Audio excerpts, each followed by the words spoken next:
Hello everyone. Welcome to Scary Chronicles. I know you've come here to relax and fall asleep, so before we begin, don't forget to like this video and subscribe to the channel. Also, I thought it would be fun if you let me know in the comments. Where are you watching from, and what time is it there? Now, get cozy, let your worries fade, and let's begin. Story number 1.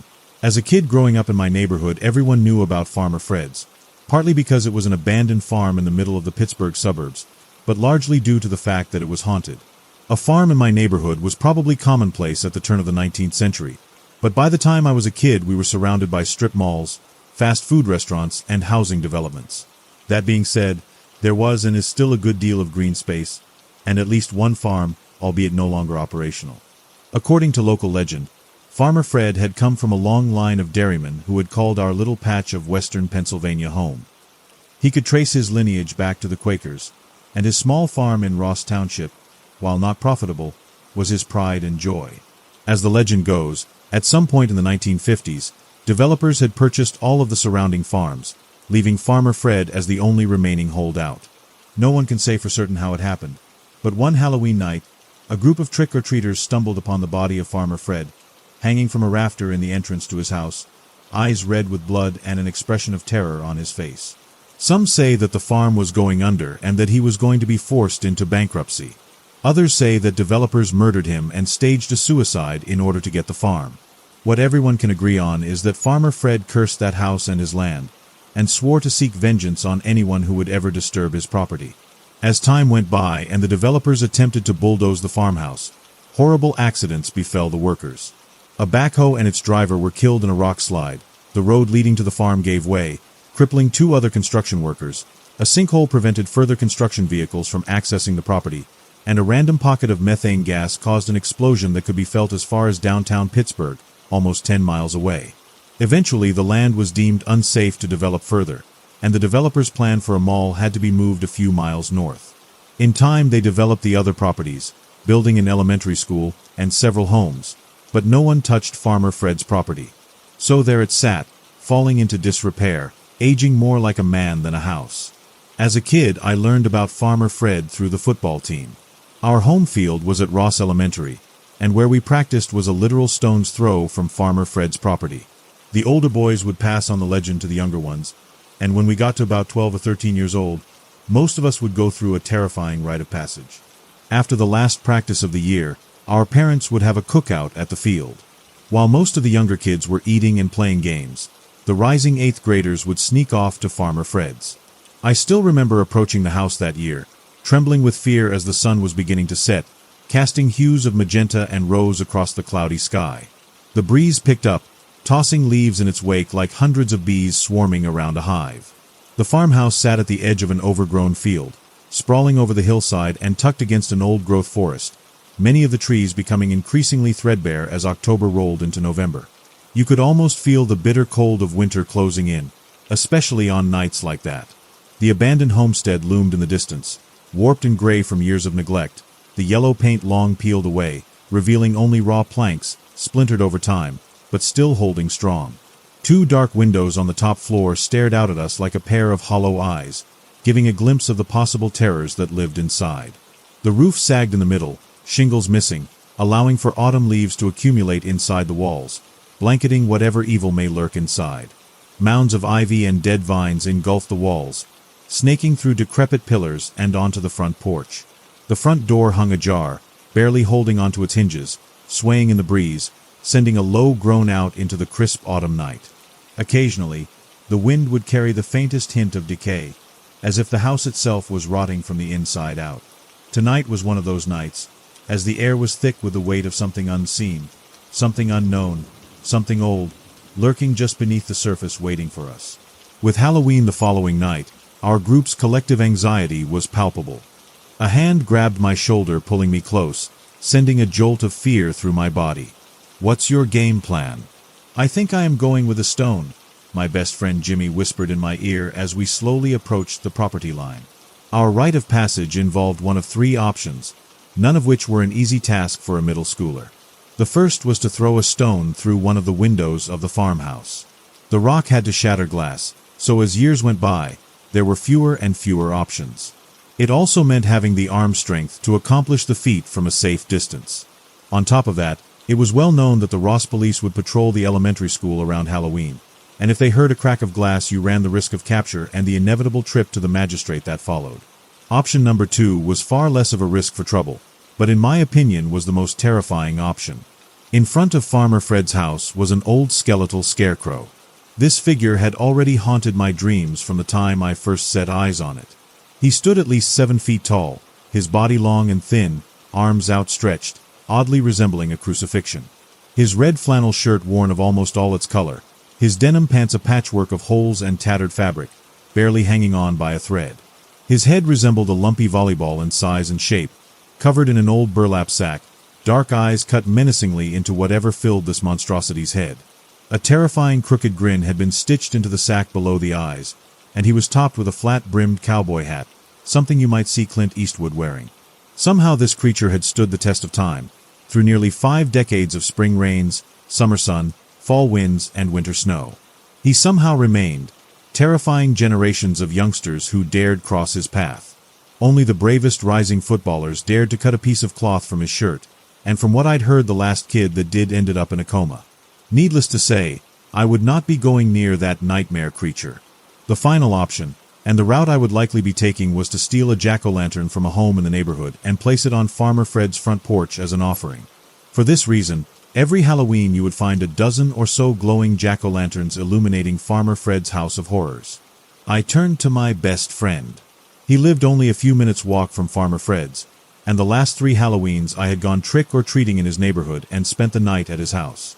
Jimmy was a tough kid, afraid of nothing. He was the kid on the football team that would literally run through a wall if the coaches told him to. Before the concussion craze, Jimmy would damn near knock himself out every game we played, plowing through our opponents, leading with his head. I knew there was only one option for him when it came to the rite of passage, and he would make sure everyone knew it. "I'm going with the jack-o'-lantern. I think that's the safest bet," I whispered, making sure none of the other guys could hear me. "I'm going for the scarecrow," Jimmy exclaimed, making sure the entire group heard him. "Bullshit. You don't have the balls, Jim. I bet you $5 you chicken out and whip a rock like the rest of us," said one of our teammates. Jim flashed me a half-smile, relishing the attention of the other guys. "Oh, you're on, buddy," Jim snickered at his doubter. Jim turned to me, grinning like an idiot. "Easiest $5 I'll ever make," he said smugly. Next, his doubter, a kid named Greg Spinelli, brushed his greasy black hair out of his eyes and turned his sights on me. He knew I was low-hanging fruit, and could likely sense my extreme anxiety over the whole situation. "What about you, Mendez? You gonna join your buddy, or will you tell me you Mexi can't do it?" He and his buddies roared with laughter. "I'm Puerto Rican, dick," I growled at him in anger. "Screw you, Greg," Jimmy interjected. "You're just pissed Oscar stole your job on defense." I was thankful for Jim. Even though he was an arrogant, pompous, loud-mouthed, cocky bastard, he was a damn good friend. For a brief moment I had forgotten that we were quickly approaching Farmer Fred's. As we cut through an overgrown rhododendron, the house appeared, as nightmarish as ever. There was already a small array of jack-o'-lanterns and uncarved pumpkins on the decrepit old porch, offerings from some of the superstitious football players who had the foresight not to wait until Halloween to complete their ritual. I envied those kids. Slowly but surely we trounced through the overgrown thickets in front of the farmhouse, and were standing no more than 20 yards from the front porch. I could feel the sweat beginning to pool between my shoulders. My heart began to thump heavily in my chest. I had no idea how I was going to muster the courage to go up there. The group stopped and Greg stepped out in front, the sun nearly gone now, his shadow silhouetted on the house behind him as the last of the light faded away. "All right then," he said. "Who wants the honors?"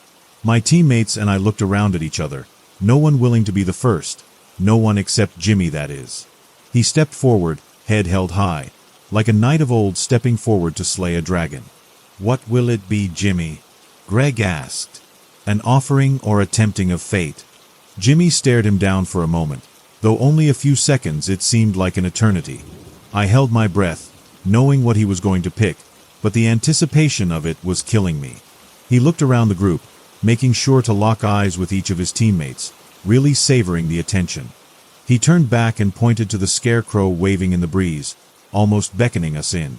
"I think it's been too long since our friend down there has had some company. I think I'll change that this year." Our group erupted with cheers, all but Greg, that is, who looked on in disgust. His chagrin at Jimmy's popularity with the team was evident. At that very moment, my dad's voice could be heard calling from the parking lot above. "Oscar, let's go. We have to pick up your sister." Everyone turned from Jimmy and looked at me. I knew what they were all thinking. He's not going to do it. He's going to cop out. What a wussy.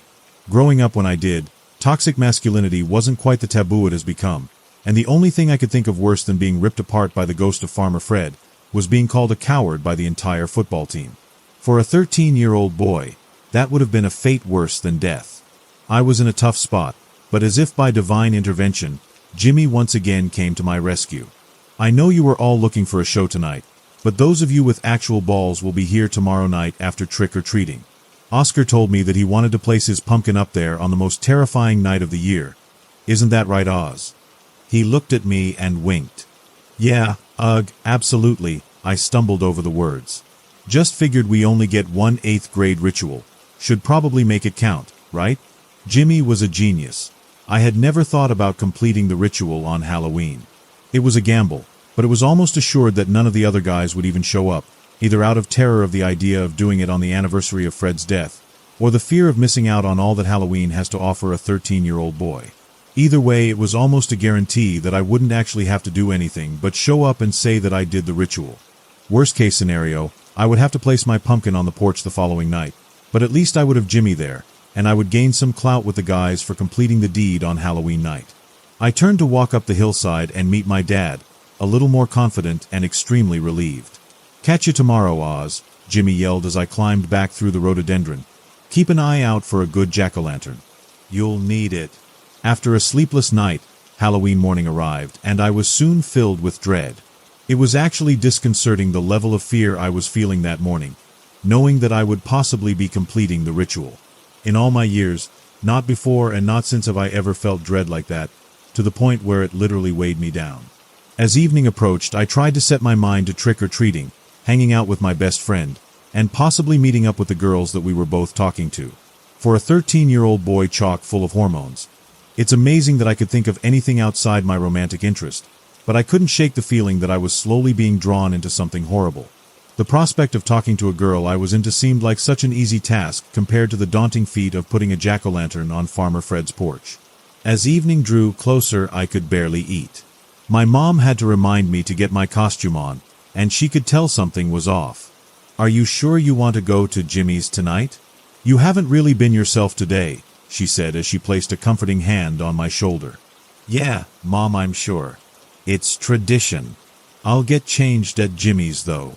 I packed up my costume, a bright orange suit complete with top hat and cane. Jimmy had the matching suit in baby blue.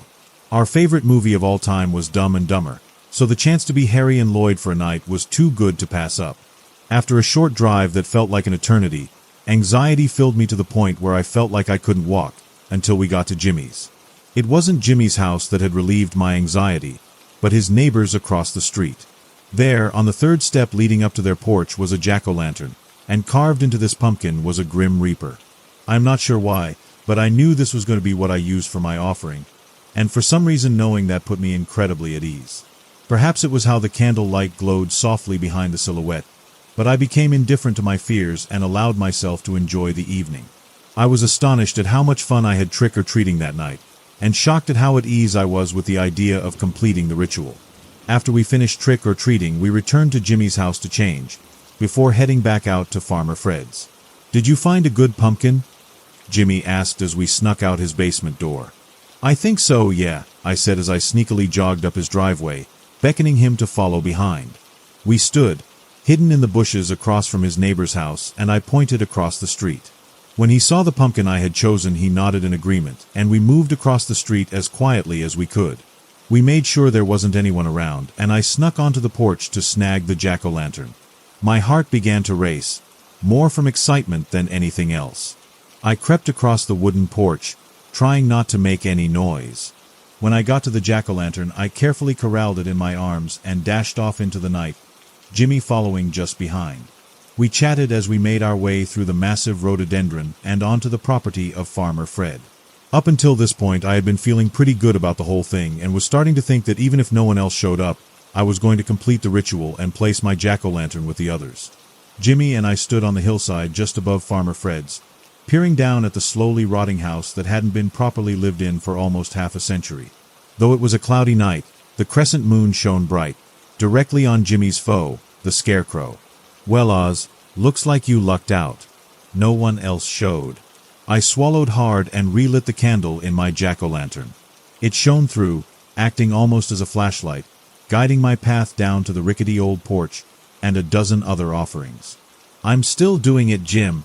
I have to," I told him, my confidence waning a bit and anxiety slowly creeping in. "Hell yeah. I'm proud of you, buddy," he said through a massive smile. As I walked down to complete the task, Jimmy made his way over to the scarecrow. I took a few steps onto the deck and glanced up at Jim, now standing directly in front of his adversary, pocket knife out, preparing to cut off a piece of the flannel shirt that wrapped the bony figure. I took a deep breath and held it as I placed my jack-o'-lantern next to the others. Just as I stood up, I heard a noise coming from behind me, coming from inside the house. Again my heart began to pound in my chest, but this time it was racing from pure, unadulterated fear.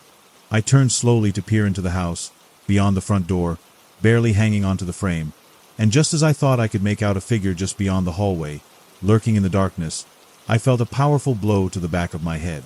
As I regained my composure and reached for my throbbing head, I looked up from the porch to see Greg, in full Superman costume, smashing the other pumpkin offerings. My Grim Reaper jack-o'-lantern had rolled through the doorway, and somehow had remained lit. It was now watching me from inside Farmer Fred's. As I tried to get back to my feet, Greg pushed me down, continuing to destroy the other offerings. "Greg, what the hell are you doing?" I said groggily. By this point, Jimmy was running at a full sprint from the scarecrow towards Greg, lowering his head ready to spear him through a wall. I tried to warn him, to tell him to stop, but it was too late. He had put his forehead square in Greg's back, wrapping his arms around him tight, driving his feet all the way through Farmer Fred's front door, knocking it completely off the hinges. I regained my footing and peered into the house to see Jimmy throttling Greg in the hallway next to the main stairwell. Behind the flurry of fists, seemingly unnoticed by Jimmy and Greg, was someone I had never seen before, but recognized immediately. There, standing in the hallway, noose still wrapped firmly around his neck, was the spectral image of Farmer Fred. He glowed with a soft white light, and was slightly opaque, but his eyes were fierce and red. I stood there stunned that Jimmy and Greg failed to notice the ghost who had cursed this property. "Yeah, absolutely," I stumbled over the words. "Just figured we only get one 8th grade ritual. Should probably make it count, right?" Jimmy was a genius. I had never thought about completing the ritual on Halloween. It was a gamble, but it was almost assured that none of the other guys would even show up, either out of terror of the idea of doing it on the anniversary of Fred's death, or the fear of missing out on all that Halloween has to offer a 13-year-old boy. Either way, it was almost a guarantee that I wouldn't actually have to do anything but show up and say that I did the ritual. Worst case scenario, I would have to place my pumpkin on the porch the following night, but at least I would have Jimmy there, and I would gain some clout with the guys for completing the deed on Halloween night. I turned to walk up the hillside and meet my dad, a little more confident and extremely relieved. "Catch you tomorrow, Oz," Jimmy yelled as I climbed back through the rhododendron. "Keep an eye out for a good jack-o'-lantern. You'll need it." After a sleepless night, Halloween morning arrived, and I was soon filled with dread. It was actually disconcerting the level of fear I was feeling that morning, knowing that I would possibly be completing the ritual. In all my years, not before and not since have I ever felt dread like that, to the point where it literally weighed me down. As evening approached, I tried to set my mind to trick-or-treating, hanging out with my best friend, and possibly meeting up with the girls that we were both talking to. For a 13-year-old boy chock full of hormones, it's amazing that I could think of anything outside my romantic interest, but I couldn't shake the feeling that I was slowly being drawn into something horrible. The prospect of talking to a girl I was into seemed like such an easy task compared to the daunting feat of putting a jack-o'-lantern on Farmer Fred's porch. As evening drew closer, I could barely eat. My mom had to remind me to get my costume on, and she could tell something was off. "Are you sure you want to go to Jimmy's tonight? You haven't really been yourself today," she said as she placed a comforting hand on my shoulder. "Yeah, Mom, I'm sure. It's tradition. I'll get changed at Jimmy's though." I packed up my costume, a bright orange suit complete with top hat and cane. Jimmy had the matching suit in baby blue. Our favorite movie of all time was Dumb and Dumber, so the chance to be Harry and Lloyd for a night was too good to pass up. After a short drive that felt like an eternity, anxiety filled me to the point where I felt like I couldn't walk until we got to Jimmy's. It wasn't Jimmy's house that had relieved my anxiety, but his neighbors across the street. There, on the third step leading up to their porch, was a jack-o'-lantern, and carved into this pumpkin was a Grim Reaper. I'm not sure why, but I knew this was going to be what I used for my offering, and for some reason knowing that put me incredibly at ease. Perhaps it was how the candle light glowed softly behind the silhouette, but I became indifferent to my fears and allowed myself to enjoy the evening. I was astonished at how much fun I had trick-or-treating that night, and shocked at how at ease I was with the idea of completing the ritual. After we finished trick-or-treating, we returned to Jimmy's house to change, before heading back out to Farmer Fred's. "Did you find a good pumpkin?" Jimmy asked as we snuck out his basement door. "I think so, yeah," I said as I sneakily jogged up his driveway, beckoning him to follow behind. We stood, hidden in the bushes across from his neighbor's house, and I pointed across the street. When he saw the pumpkin I had chosen, he nodded in agreement, and we moved across the street as quietly as we could. We made sure there wasn't anyone around, and I snuck onto the porch to snag the jack-o'-lantern. My heart began to race, more from excitement than anything else. I crept across the wooden porch, trying not to make any noise. When I got to the jack-o'-lantern, I carefully corralled it in my arms and dashed off into the night, Jimmy following just behind. We chatted as we made our way through the massive rhododendron and onto the property of Farmer Fred. Up until this point, I had been feeling pretty good about the whole thing and was starting to think that even if no one else showed up, I was going to complete the ritual and place my jack-o'-lantern with the others. Jimmy and I stood on the hillside just above Farmer Fred's, peering down at the slowly rotting house that hadn't been properly lived in for almost half a century. Though it was a cloudy night, the crescent moon shone bright, directly on Jimmy's foe, the Scarecrow. "Well, Oz, looks like you lucked out. No one else showed." I swallowed hard and relit the candle in my jack-o'-lantern.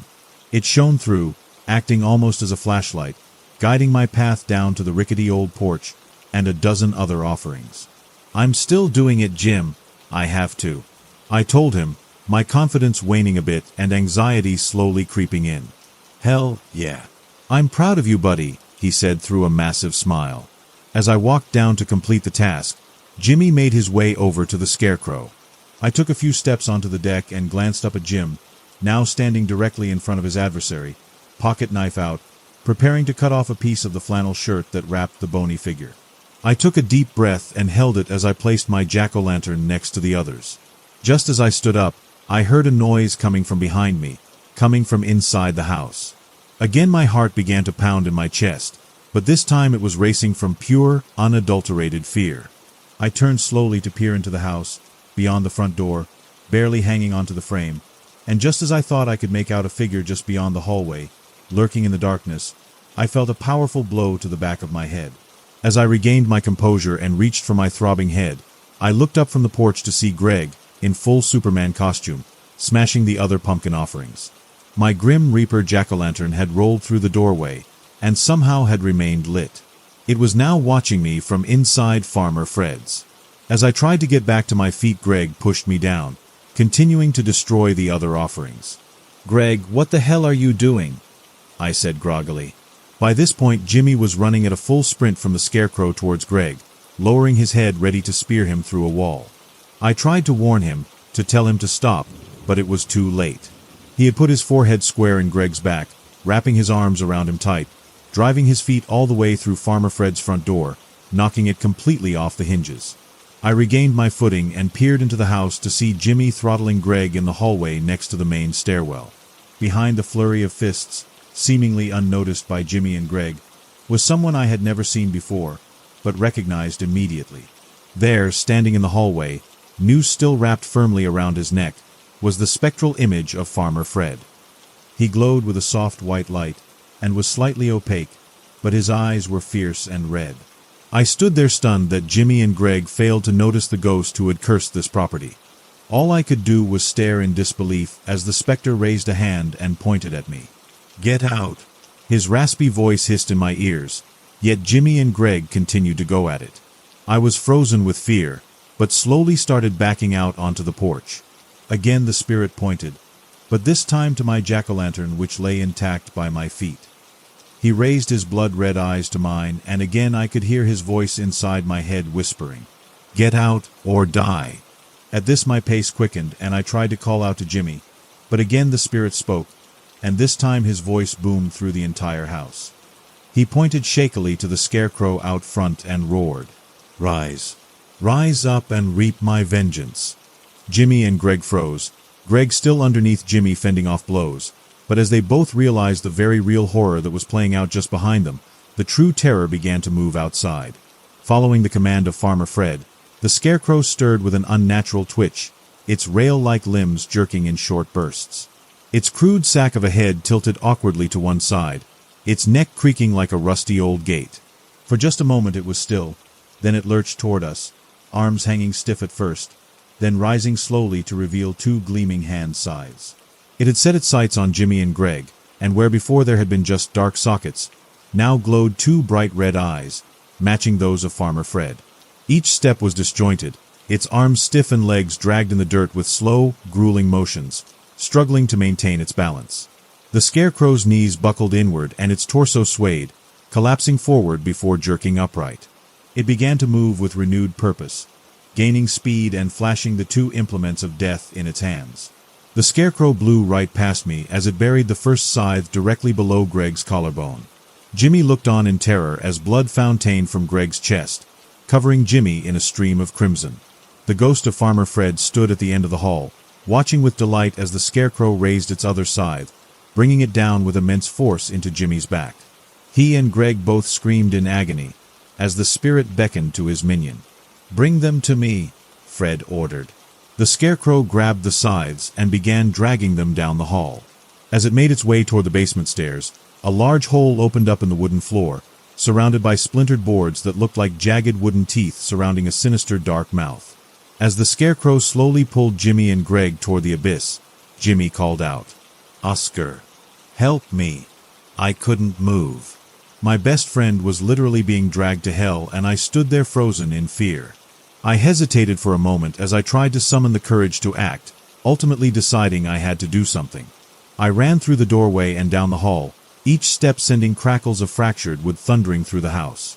Just as the scarecrow vanished into the floor, dragging my two teammates behind it, I reached out and caught a hold of Jimmy's hand. Stretched out across the floor, I held on as tightly as I could, elbow deep into the void. I could see into the crevice. Greg had been filleted by the outstretched boards, muscle and flesh torn from bone. He lay on the basement floor a mess of blood and pulp. One of the boards had lodged itself in Jimmy's sternum, and I could feel the life slipping away from him. "Hold on, Jim. I've got you, buddy." Blood began to pool in his mouth, pouring from the side of his lips. The color was fading from his face, and he looked at me, knowing the end was near. He gurgled and tried to speak. "Oscar, it's not," he stuttered, "why you're default." Tears were streaming down my face, and again I heard the voice of Farmer Fred boom, "Bring him to me." As I held on to Jimmy, I felt him being ripped away from me, dragged into the depths of the house. I peered over the edge to see the bodies of my best friend and my worst enemy, side by side, ravaged in a way I can't even describe. Between them glowed the spirit of Farmer Fred, staring at me with those blood-red eyes. I got to my feet and ran, faster than I have ever ran in my life. I didn't stop running until I arrived at the Berkeley Hills Fire Company. There I told them what had happened, every gruesome detail. They didn't want to believe me at first, but I insisted they go back. As firefighters, they had been exposed to numerous pranks and jokes, but as locals themselves, they grew up with the legend as well, and none of them wanted to go investigate the claim. After a while, they made a call to the Ross Township Police, also assuming a prank, until they sent a squad car to check it out, confirming at least part of my story about two dead teenagers ripped to pieces in Farmer Fred's basement. I had to give a statement to the police, who naturally thought I was crazy. They presumed that Jimmy and Greg must have been fighting in the house and fallen through the floor. At least that became the official story. Before my mom picked me up that night, one of the younger officers pulled me aside. "Hey kid, did you really see Farmer Fred?" I looked at him, giddy with excitement, and gave him a cold answer that turned his smile into a sullen look of guilt. "As clear as I see you now," I said. "Damn kid, I remember my ritual years. I went with the broken window." Not long after that, Jimmy's grief-stricken mother burned down Farmer Fred's house, with herself inside. The lot has since become overgrown, but the bones of the house remain. Maybe I'm a bit superstitious about what will happen if I do nothing, but every year on Halloween I return to the house and place a jack-o'-lantern on the ruins.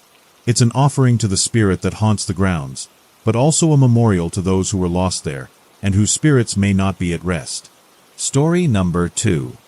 This happened to me many years ago, but I just can't get it out of my head. Maybe writing it down will help, so here it goes. My divorce had been finalized a few weeks before all of this happened. There were no hard feelings, no drama. To make a long story short, we had been one of those couples. Barely out of high school when we tied the knot, didn't really know what to do with our lives, and once we figured that out, we realized our newfound directions didn't align.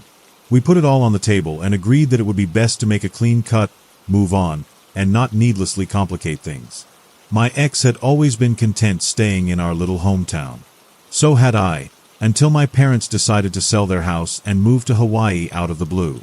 It came as a surprise when they told me, but the more we talked about it, the less surprising it became.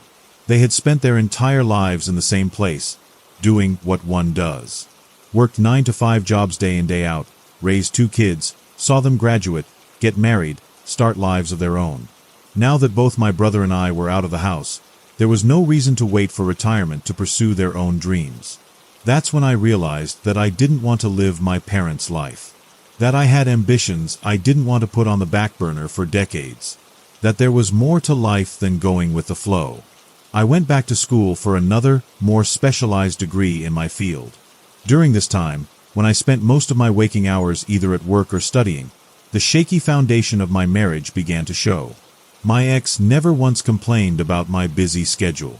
We didn't talk about children anymore, or much at all. We slowly, silently settled into separate lives, each pursuing their own goals, hoping it would all fall into place somehow. Well, it didn't. In the end, there was nothing left to do but pull the plug. And so we did. The new degree opened up new career prospects in other parts of the country since my specialization was in high demand on the opposite coast. That hadn't been the deciding factor when I picked the program, but it had certainly added to the appeal. With nothing tying me down in my hometown anymore, I was ready and anxious to begin my new life. My bags had been packed weeks before I signed the final papers, and I just couldn't wait to jump into action. I rented a small furnished apartment, 6 flight hours away from home. Nothing fancy, just a temporary solution to crash between interviews and house viewings. I already had several properties on my shortlist when the realtor told me about a new listing that fit my criteria. At first I was skeptical because she mentioned a large garden and a square footage that sounded well above my budget. The location was interesting enough when I looked up the address, 23 Gossamer Street. A well-kept neighborhood, halfway between 2 potential jobs, and not too out of the way for the others. The price turned out to be lower than expected as well, so I figured it wouldn't hurt to take a look. Since I had some downtime before the next round of interviews, I scheduled a viewing for the following day. The realtor was already waiting for me when I arrived. Her prim and proper sports car stood out like a sore thumb under the knobby tree that had scattered most of its orange-brown canopy across the driveway and porch. It wasn't hard to see why the property wasn't as expensive as I first thought. The driveway, the garage, and the porch definitely needed work, and I expected the large garden to be more of a large, overgrown wilderness as well. The house itself could have used some fresh paint, but other than that, it was in fairly good shape. After a brief exchange of pleasantries, the realtor unlocked the front door and I followed her inside. The strangest feeling washed over me as soon as I set foot in the hallway. A sense of nostalgia, although it took me a moment to figure out that's what it was. It felt like coming home to my parents' house. Far more familiar than any place on the other side of the country should have been. The hallway was almost identical to my childhood home. The same oak wood paneling, The same off-white carpet on the stairs and their small landing. The same layout with the long stretch to the kitchen archway. The floorboards were more worn, and the wallpaper was different altogether. Patterns like this hadn't been popular in decades, and yet it was still oddly familiar. When the realtor listed the minor upgrades the house needed, the penny finally dropped. I did know this wallpaper. This was exactly how my parents' hallway had looked before they had remodeled the stairs and replaced the old floors. I hadn't even been in school at the time, but the memory was now clear as day.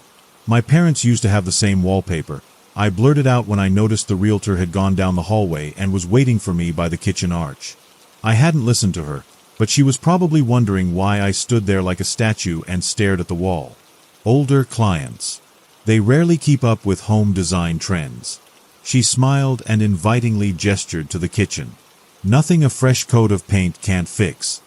The kitchen was identical to my mother's. She had replaced the heavy wooden cabinets with modern ones years ago, but everything else was the same.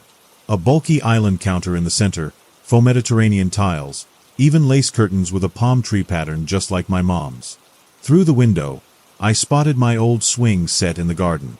Same place, same colors, although the paint was cracking and peeling off, and the garden was just as overgrown as expected. My father would have had a heart attack and whipped out his shears, in that order.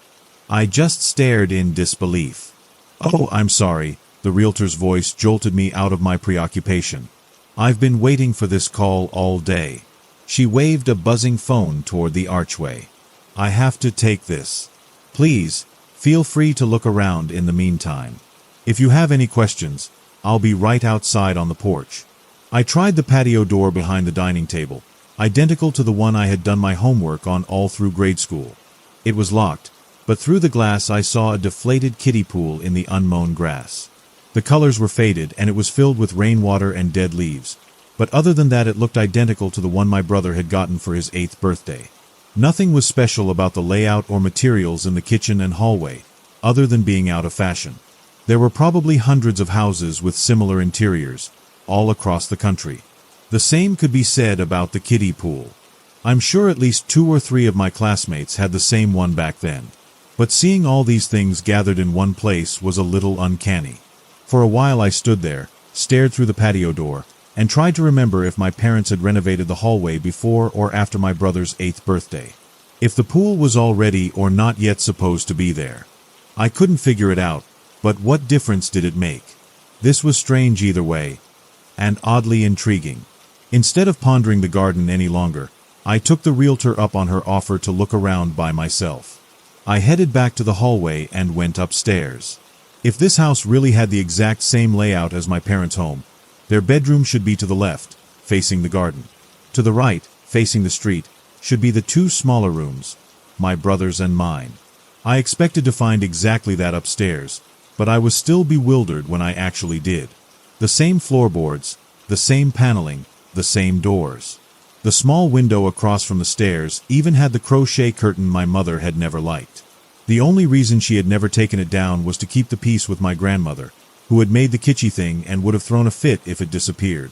Even if I had brushed off everything else as a series of strange coincidences, this would have been the end of it. Was it unlikely that the previous homeowner had the same taste as my parents and therefore bought the same things? Yes. Unlikely, but not impossible. Wallpapers, tiles, and pools were sold in stores. My grandmother's crochet curtain certainly wasn't.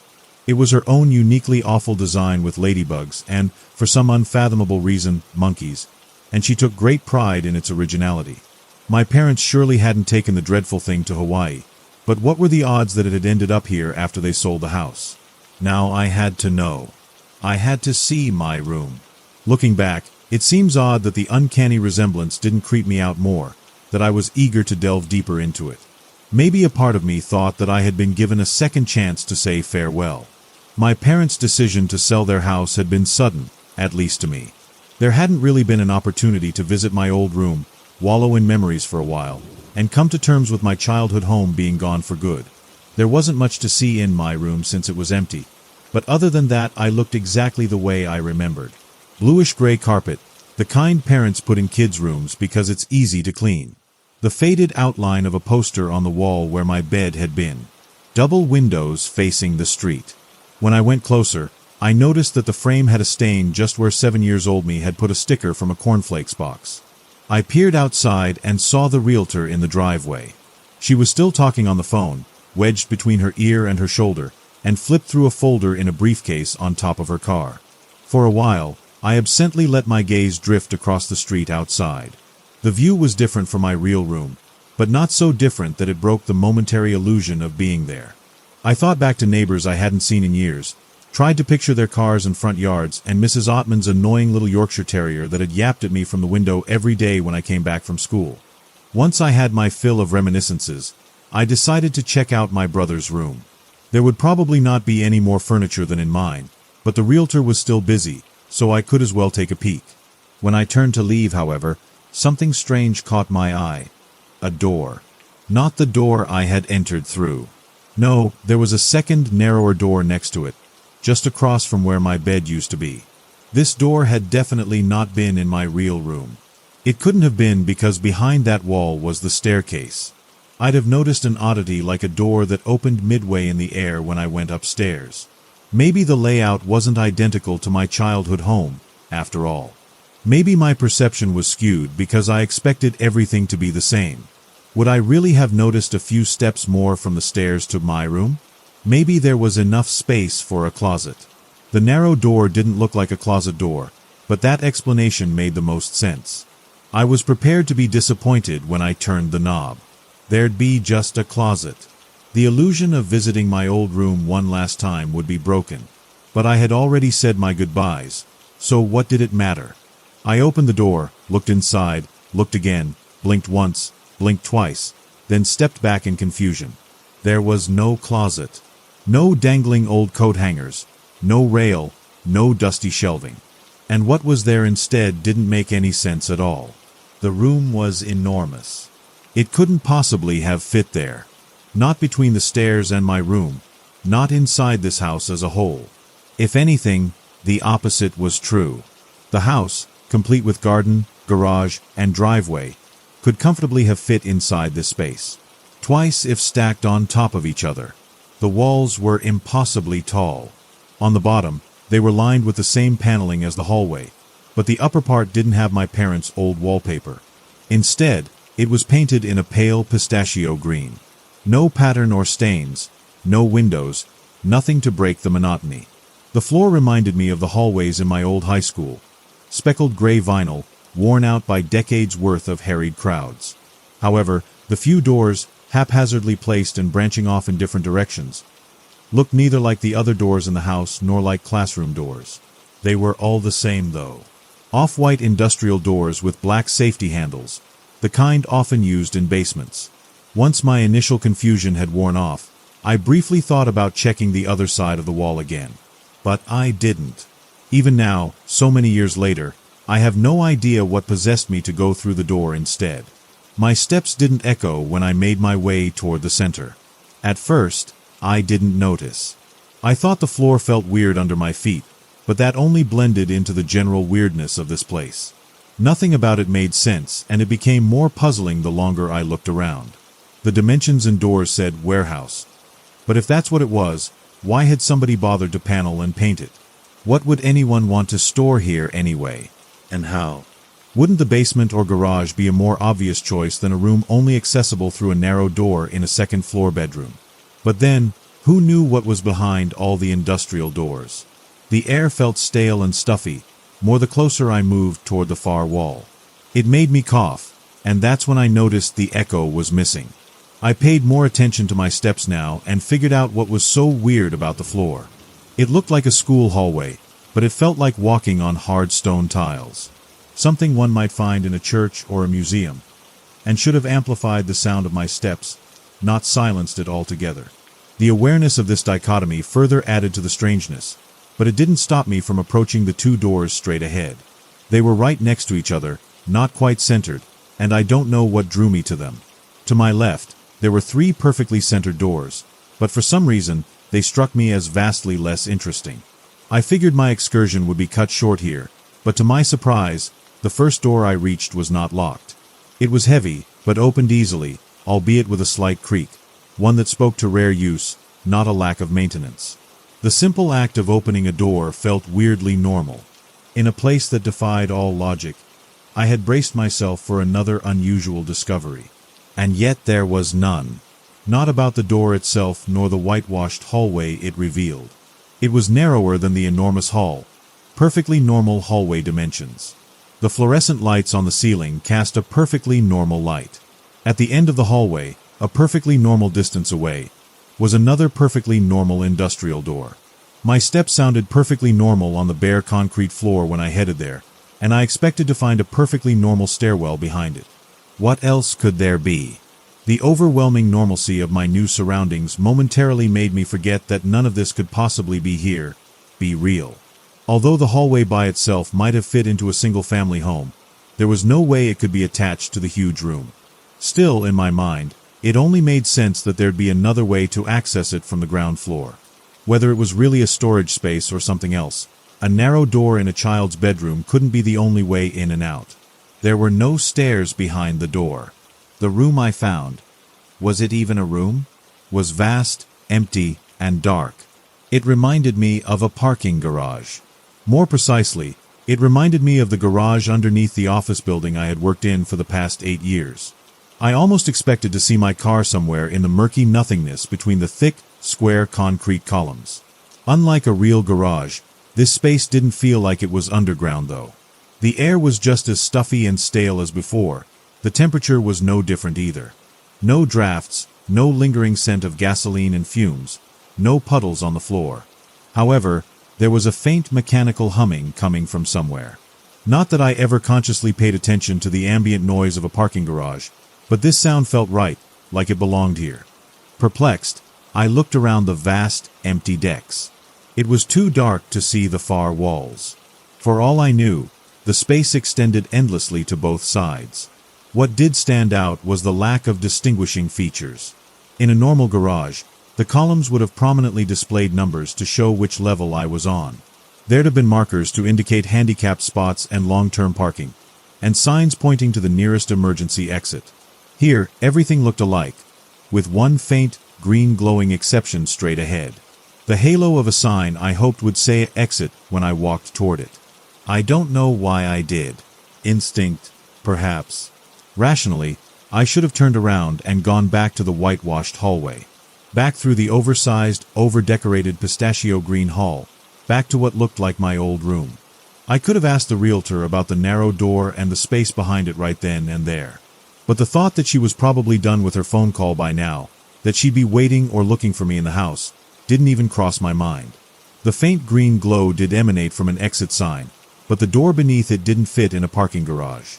It was a wooden door, functional, plain, with signs of wear, but not dirty or damaged. When I opened it, I immediately knew where I had seen such doors before. The 5th floor of the community college in my hometown. The exact hallway where the classes for my degree had taken place. I had spent 2 evenings out of every week here for several months. Naturally, I hadn't given any thought to the doors. Who does that? But the memory was fresh enough to know that every detail matched. Brown carpet tiles meant to muffle the sound of 1,000 footsteps, plain doors spaced evenly along nondescript walls, and those square white lamps every public building seems to have. Now, parking garages are rarely noisy or crowded. Even when they are busy in the morning or at the end of the workday, people are spaced out and preoccupied with their own business. You get the jingling of car keys, sounds of starting engines, thuds from car doors, maybe a beep here and there when the ticket machine won't accept somebody's coins.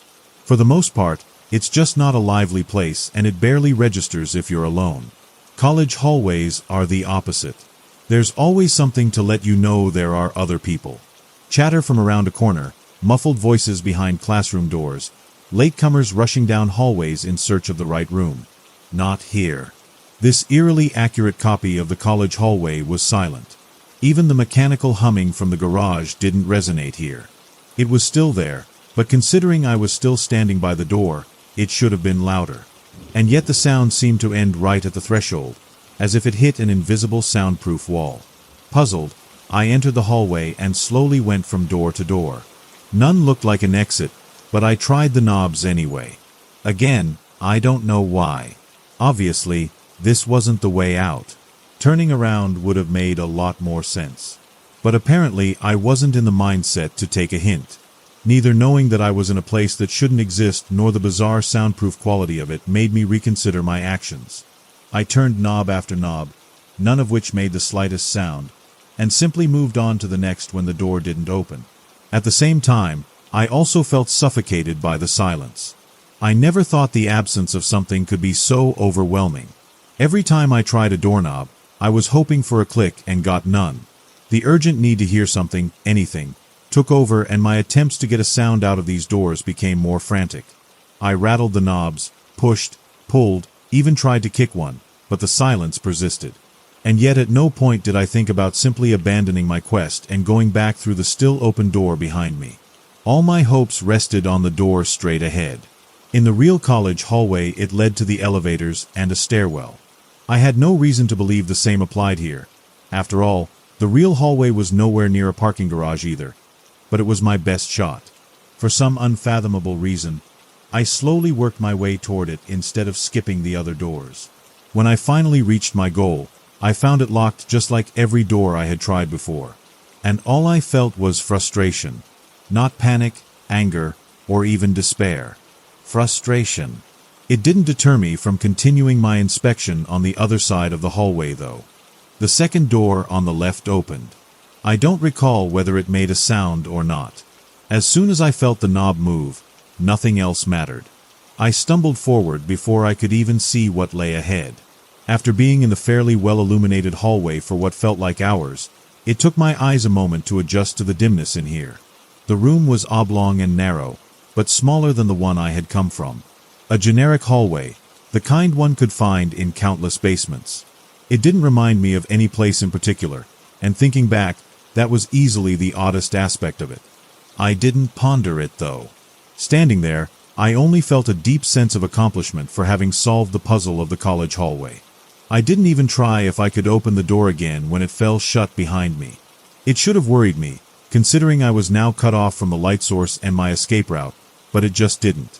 In fact, I gave it no thought at all. There were no other doors here, nor was there anything else.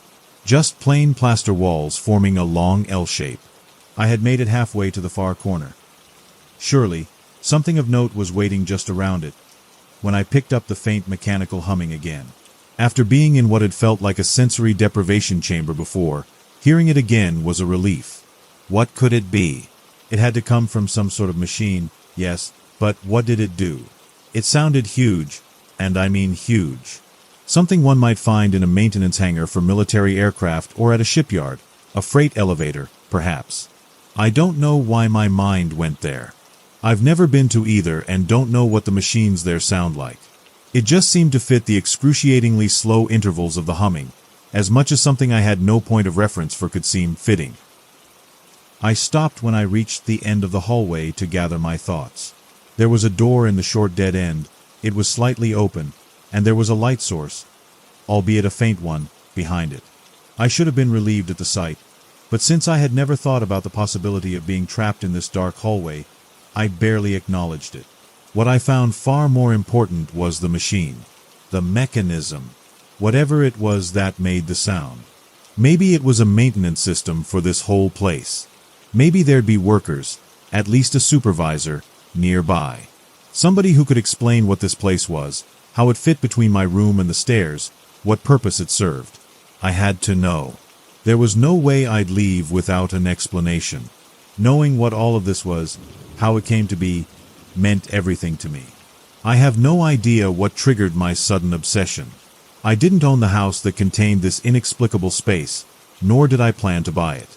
My thoughts didn't revolve around the possible benefits of having an extra-dimensional maze at my disposal. I didn't care what one could do with it. All that mattered to me was uncovering the reason it had been built in the first place. Its true purpose. I was disappointed when I entered the room around the corner and didn't find any kind of machinery. The room wasn't as oversized as the others, but still too large for the few items in it. Old furniture, including an old sofa and a wooden TV stand with a TV that showed only static. It was the light source I had seen from outside, but definitely not the source of the humming. Looking around, I also spotted a rickety garden table in a corner, covered with a red-white wax cloth, surrounded by 4 mismatched folding chairs. The sight momentarily jolted me out of my preoccupation. It was oddly familiar, but it took me a moment to figure out why. This was the basement where Sam, my best friend in grade school, had celebrated an improvised birthday party once. The original plan had been to go to a water park, but due to a heavy storm, the park was closed that day. Sam's parents had moved heaven and hell to set up an adequate party in the basement instead. Pizza, board games, cartoons on the old TV. The sight of the red-white wax cloth brought back memories that hadn't resurfaced in years. Me winning a game of Uno, and Sam's little cousin throwing a tantrum about it. The faint scent of stale cigarette smoke in the air. The basement was the one room in the house where Sam's dad was allowed to smoke. High-pitched voices of excited cartoon characters echoed in the back of my head, and I could almost taste the oily, soggy, delicious pizza we had eaten. Although everyone would have preferred the water park, we still had a good time. I wasn't in the mood to reminisce, though. In fact, I was getting more upset the longer I took in my surroundings. There were no doors here. Sam's basement was a dead end. Thinking back, I should have been really worried at this point. After all, I didn't know if the door to the college hallway would open again. I should have rushed back there, should have tried to get out, but I didn't. I stepped behind the sofa, hands on the backrest, eyes on the flickering TV screen, and took a deep, smoke-flavored breath to compose myself. The curtain. There was a dark red curtain in the far corner, obscured by shadows in the murky void behind the TV.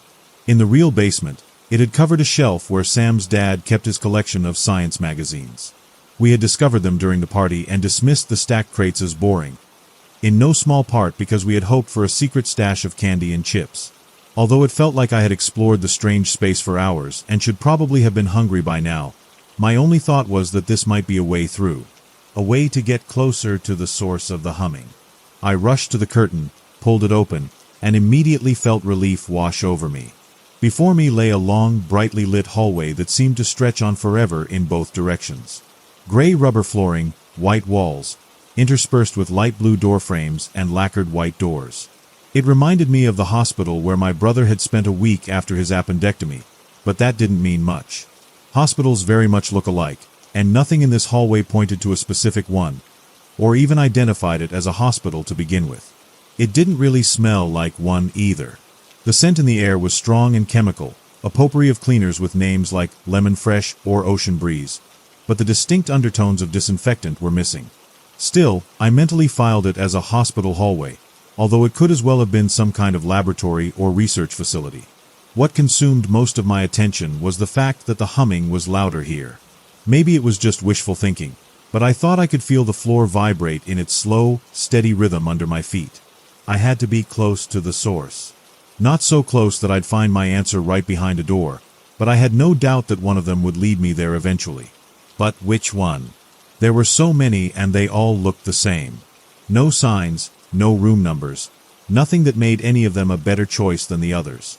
Stumped, I let my gaze drift down the hallway, tried to count the doors, but lost track between the swirling images of impossibly large machinery and unidentifiable industrial complexes in my mind. It didn't matter how many doors there were, I then told myself. I'd try them all anyway. And so I just stepped forward and pressed down the handle of the nearest door, right across from where I had entered the hallway. I was almost certain that at least some of the doors would be locked, but my first attempt was crowned with success. The door opened easily, as if it had no weight at all, and I rushed through without hesitation. Before my inner eye, I could already see the machine, a vast mechanism that filled out an inconceivably large space. Majestic cogs and gears toiling away in their slow, steady rhythm, glistening oil dripping on steel floors, steam and smoke, a web of cables and conveyor belts woven all through the unfathomable mechanical glory. The living, beating heart of the machine, burning to reveal its magnificent truth to me. What I found was nothing like my imagination. Bluish-gray carpet, the kind parents put in kids' rooms because it's easy to clean. The faded outline of a poster on the wall where my bed had been. Double windows facing the street. It took me a moment to realize that I was back in the house that resembled my childhood home, back in the room that looked just like mine. Up to this point, the thought of turning around hadn't occurred to me. Now it consumed me, but I was too perplexed to act upon it. "I'm so sorry." The realtor's voice sounded like it came from far away, but when I finally managed to turn my head, I saw that she had just entered the room. I didn't expect it to take this long. She looked at her watch. I glanced to the corner next to her, fearful the narrow door would be gone. It was still there, closed although I hadn't shut it. "I have another appointment at 4. No, I can't reschedule, but if you're interested in this property, we can." I shook my head, baffled at her words. How could so little time have passed? I was certain that I had been in the maze for hours, but apparently it wasn't even 4 p.m. yet. "No, it's fine," I heard myself say. I proceeded to tell her that I had made up my mind and thought the apartment I had seen a week prior was right for me. She smiled, nodded, and said she had a feeling I'd go for something more contemporary. The conversation felt unreal, and to the day, I still don't know why I said what I said. I closed the deal on the apartment shortly after and tried not to think about the house on Gossamer Street. The move and the new job I started during it kept me occupied with more important, more tangible matters, so it wasn't difficult to put something that barely felt real aside. Months later, when I had settled in and my life calmed down a bit, I began to think back to the house more often. Some nights, when I was lying in bed after a long workday, I could hear the humming in the back of my head. Questions came creeping back into my mind in that half-conscious state just before falling asleep. Had I imagined the maze behind the narrow door? What in the world was its purpose? I usually dozed off before my ruminations yielded any answers, but in my dreams I often wandered those strange, humming hallways. Sometimes I caught myself driving by the house on the way home. More often than not, it was completely out of the way, but I kept telling myself that it wasn't that much of a detour and I could as well satisfy my curiosity. The house never changed through the years. Nobody repaired the roof or fixed the driveway. There was never a car parked outside, nor were there lights behind the windows, even though I often drove by late in the evening. A few times, when I turned off the car and listened closely, I heard the mechanical humming, felt the faint vibrations of the machine's slow, steady rhythm from afar. During this time, I remarried and moved out of the apartment. We had been talking about children for a while, and when I was offered a promotion that came with a transfer to my company's main office in another city, we used that as an opportunity to upsize. I caught myself wondering if the house on Gossamer Street was still on the market, but ultimately didn't look it up. A shorter commute was part of the reason for our move, after all. We ended up buying a townhouse about an hour away, but the distance didn't stop me from visiting Gossamer Street every now and then. The visits became less frequent, of course, but I just couldn't stay away altogether. As if something compelled me to check if the house was still there, if there was still a chance to find answers. 6 years ago, after I hadn't visited in several months, I found the house gone. The old tree with its knobby roots was the only thing left on the lot. At first, I was paralyzed. I sat in my car and stared in disbelief, pricked my ears for the humming, to no avail. The house couldn't be gone. It had always been here, unchanged, ever waiting. Was this really the right address? Maybe I had taken a wrong turn. There had been road work a few blocks back, and ended up on the wrong street.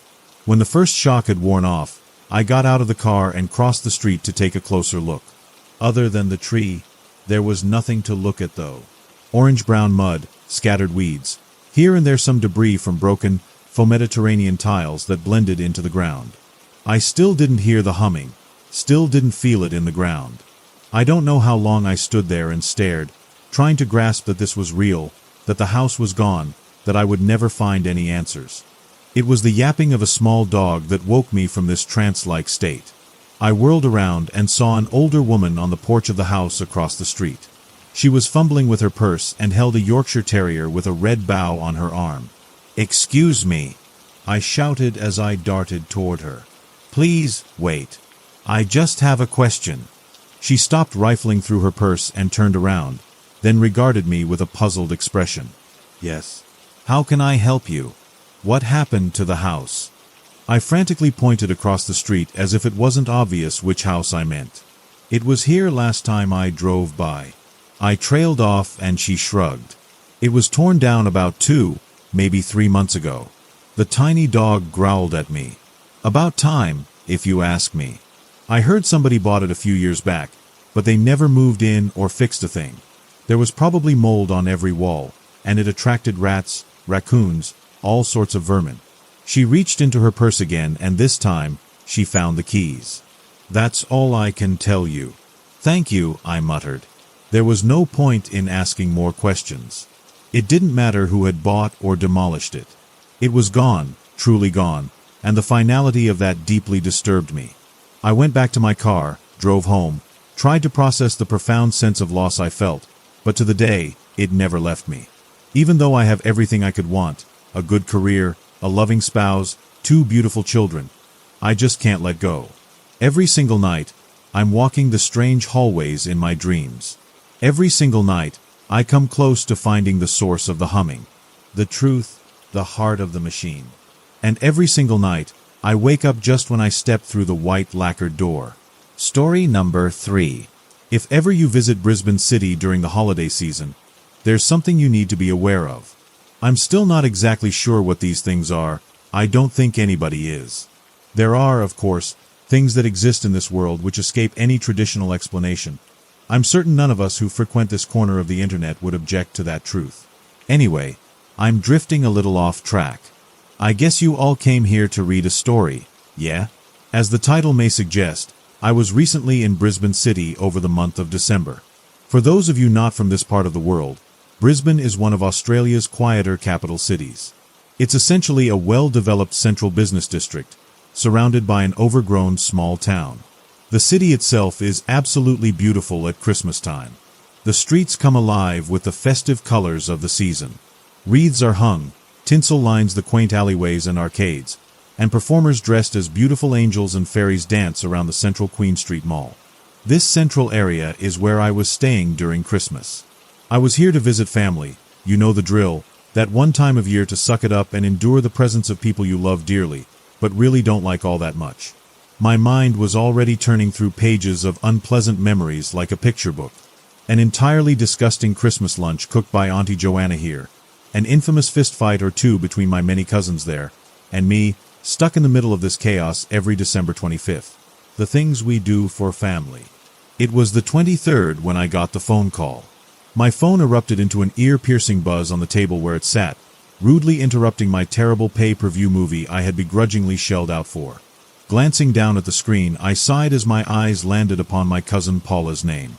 She was hard work at the best of times, forever entertaining the most unwilling participants with one-sided conversations about her latest cat or some nonsense which had exited my mind no sooner had she forced it into my ears. "Yeah. Hello." I grumbled into the handset, trying to give the impression I was on the cusp of sleep. A futile attempt to hurry the conversation along. "Jake, it's Paula. How are you?" She excitedly sang back at me. Seems my strategy had fallen on deaf ears. "Ah, yeah, I'm doing okay. Excited to see you guys in a couple of days." "So what's up?" I said, trying desperately to make this exchange as brief as possible. It didn't work. I was graced with tales of literal tales for a good half hour or so before she finally got to the point, letting me know that she would be bringing her newest love interest and his 2 children to Christmas lunch, and it would be nice if everybody could bring a small gift for the 2 little girls so they don't feel left out. Jesus Christ. Why is this my problem? I, of course, didn't say that. None of this is the kids' fault, and it sounds like their home life isn't great. Never had a stable partner come into Paula's life. I'm certain this would be no exception. So, at 9 p.m. at night, I found myself pulling on my jeans and joggers ready to head back down to the mall in search of a gift or two. I suppose I could have waited until morning. I probably should have in hindsight, but Christmas Eve was absolute madness in the middle of Brisbane City. People heading out at the last minute to buy Christmas gifts, they'd made zero plans for the rest of the 363 days of the year. And of course that is entirely your fault should you dare to get in their way. As if to test me, the second I stepped foot outside my hotel and breathed in a big gulp of crisp River City air, I was accosted by a homeless man shouting in my face. I tried to simply walk away, but he followed, screaming at me, "Please, please." Look, I'm always willing to give when I can, but I only had $50 notes on me, which I really couldn't spare, so sidestepping him once again I simply apologized and wished him the best, before moving on. I kept one eye on him, as he skulked off into a back alley up the street a ways. You never know when drugs might be involved, and how that might affect a person's behavior. So best to stay alert. Slowly, I made my way down Edward Street toward Queen Street, keeping a sharp mental focus on the alley behind me. I must admit, that guy got to me a little. I'm in the city frequently, so I'm not too rattled by encounters like this, but there was something quite manic in his eyes. I didn't like it. Other than that, though, it was a rather quiet night. The promise of rain seemed to hang just out of reach, the cloud cover darkening the streets, making for a scene eerily similar to something straight out of Gotham. I always loved the city. Something about the calm yet somewhat chaotic ambience just soothed me in a way that's probably foreign to most of my country-dwelling acquaintances, particularly these night walks. Just the sound of your footsteps along with those typical urban sounds, a siren in the distance, wind howling through the looming buildings, the faint hum of engines as traffic endlessly droned across the nearby road bridges. Before long, the opening to Queen Street Mall was in sight. I was a little taken aback at first, noting the place was quite a bit busier than I anticipated it would have been at this time of night. Late-night shopping hours in the lead-up to Christmas seemed to have attracted many more people than usual. It's all good, I reasoned. I'd be in and out pretty quick. It couldn't be too hard to hunt down something a couple of kids could play with for a few hours Christmas Day. I made my way toward the Uptown Shopping Center and stepped onto the escalator. As I did so, I heard an enormous racket behind me, children screaming and parents shouting. I spun around to see a group of kids running frantically down the middle of the mall's main thoroughfare. Of course, it was one of the fairy godmother stilt walkers. They occasionally will chase people around. I never really understood why. Thought it was all just a bit of fun. The kids didn't seem to think so, though. They honestly looked terrified. Who can blame them, I guess? Some 10-foot-tall woman comes lumbering after you in the mall at night. What's a kid that age supposed to think? Would have scared me to death were I still an innocent 10-year-old boy. I left all that commotion behind me, entering the shopping center and making a beeline for the nearby Target. As I made my way through the center, I noticed that the shops were all beginning to pull down their roller doors. Looks like I got here just in time. Checking my watch, I was surprised to see the hour hand ticking its way ever closer to 10 p.m. I didn't think I took that long walking down here. I began to hustle, wanting to get in and out of Target as quickly as I could and get back to the hotel. I was getting a weird vibe in the city tonight, first from that run-in with the homeless guy, and now as more and more shops began to pull down their doors and shut off their lights for the night, I was beginning to feel a little vulnerable. I couldn't quite put my finger on why. I was getting that emptiness feeling. Have you ever looked at pictures of liminal spaces and come across those typical images of abandoned shopping centers? That was the vibe I was getting. I jumped a little, as a nearby shoe store suddenly slammed its doors down with a mighty crash which echoed through the mall's seemingly deserted twists and turns. I quickened my pace. I was starting to feel trapped, and it was making me very uncomfortable. I couldn't shake this sudden feeling that I might somehow get stuck in here. Finally, after what felt like forever traipsing through these dimly lit halls, I found the Target, an oasis of bright lights among these quickly darkening passageways. I made my way inside and ran through to the kids section. It was literally a couple of minutes until close now, so I didn't waste time tossing up options. I grabbed a few books that looked like they might be interesting to kids, and picked up a little princess toy set on my way back to the front of the store. Hearing the sounds of yet more roller doors squeaking their way down, I headed straight for the checkouts. I walked a little faster now, as the lights in the store began shutting off one by one. It gave me that weird feeling again. It made me feel so very small, like a mouse trying to make his way out of a maze. What was particularly odd is the place really did feel like it was deserted. There were a few other people here and there, but nothing like the crowds I had anticipated. Every so often I'd catch sight of a fellow shopper, darting their way between the aisles. So I wasn't the only one here, but still, it felt like I was. A dull electrical impact from above me, as another of the store's overhead fluorescent lights shut off behind me. And another, I was practically running to the checkouts now, sweat forming on my face. Something wasn't right. Darkness. I was standing in absolute darkness, entirely alone, in the middle of a Target store in the busiest shopping center in Brisbane City. No way, this was wrong. This was very, very wrong. As if reading my mind, I heard a crackle coming out of the tiny speakers in the ceiling above me, as a soft-spoken, cheery voice came across the store's intercom system. "Good evening, shoppers. The store is now closed. We hope you have had a wonderful shopping experience with us tonight. Please bring any remaining purchases to the checkouts so we may complete your transactions. We pray you get home safely. Okay, that was odd. Well, the entire situation was odd, but pray you get home safely? It almost sounded threatening. Anyway, I was done with this. Absolutely and totally done. I made my way to the checkouts area, which were also now in complete darkness, save for a tiny flickering blue light above. They really don't mess around come closing time. I approached the one remaining open checkout, a small self-serve unit, and began scanning my items. The sound seemed to echo through the looming halls outside. I glanced up, looking down the gaping maw that awaited me. I had this feeling I couldn't shake, like something might crawl out of there, trying to get me. Around a corner, the faint rattle of a door came rolling around through the darkness. My anxiety was heightening with every beep that rang out. I couldn't take this anymore. Beep, beep, beep, beep, beep. The checkout started making an absolute racket. Oh, screw this, I am out. I grabbed the rest of my stuff, pulled a $50 note out of my pocket and threw it onto the checkout, leaving one of the books to keep it weighted down. I wasn't sticking around any longer. I shoved my things into a bag and got the hell out of there, breaking into a swift power walk toward the exit. As I walked, one quick step at a time, the ominous ambience of a dead shopping mall and the silence of the night emanated around me. Distant footsteps, faint buzzing from the remaining dull lights. Every so often I'd hear some voices in the distance, shouting or laughing, the sounds bouncing their way around the center. After a minute or two of this, I finally caught sight of the exit and broke into a jogging pace straight for it. That feeling of fresh air on my skin is one of the best sensations I have ever felt. As I clanged my way down the now deactivated escalator, I swore to myself that this was the last time I was ever going to chance shopping at night. Something about what happened in there was not right at all.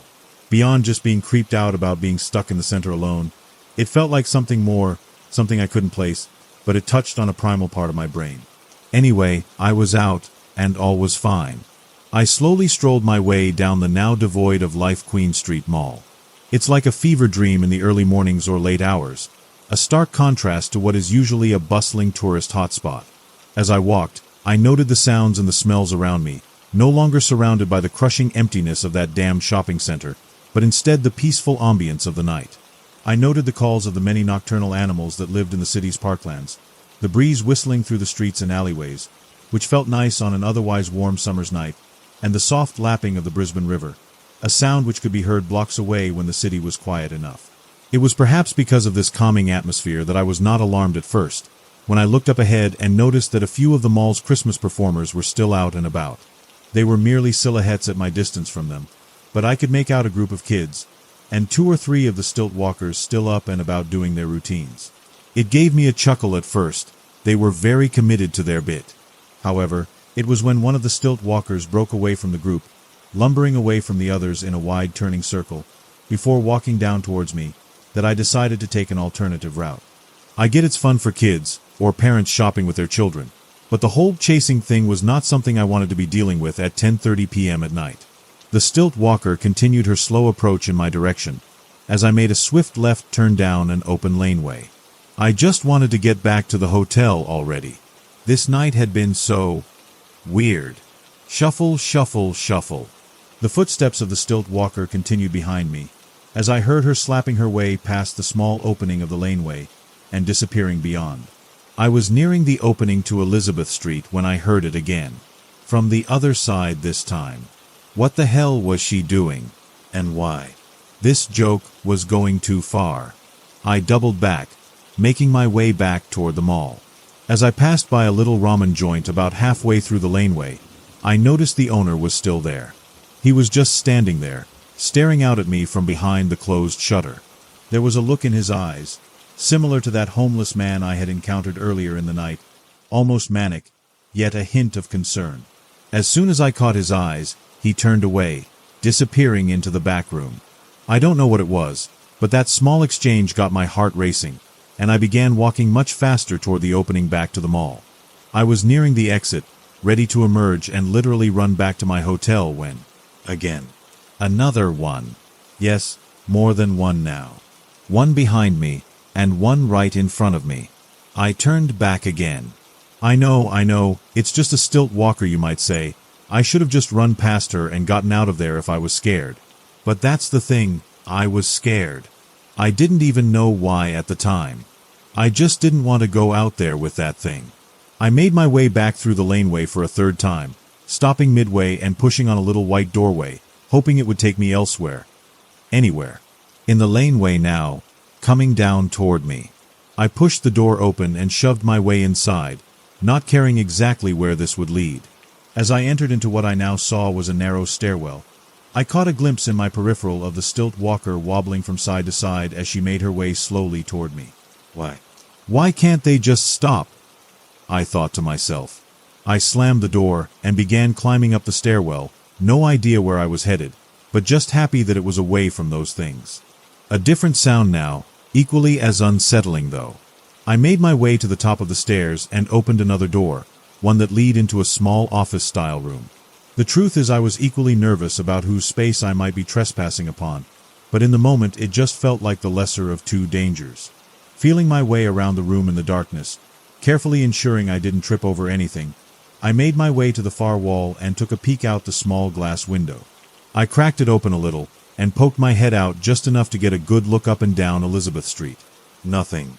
The streets were empty, just the distant hum of traffic elsewhere in the city, and the pitter-patter of the rain that had been teasing me earlier in the night. It smelled nice, and the calming sounds of little droplets hitting the pavement had me almost relaxed again. That sound, this time much faster.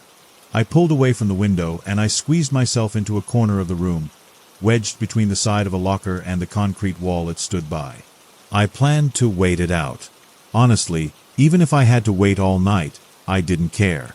I wasn't taking another step outside with those stilt walkers.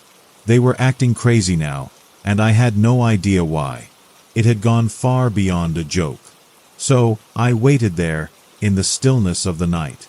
I stood there for hours and hours, eventually sliding down the wall to sit, and letting my head rest against the steel locker beside me, drifting between that almost asleep state and back again, wondering how the hell my otherwise boring night had ended up here.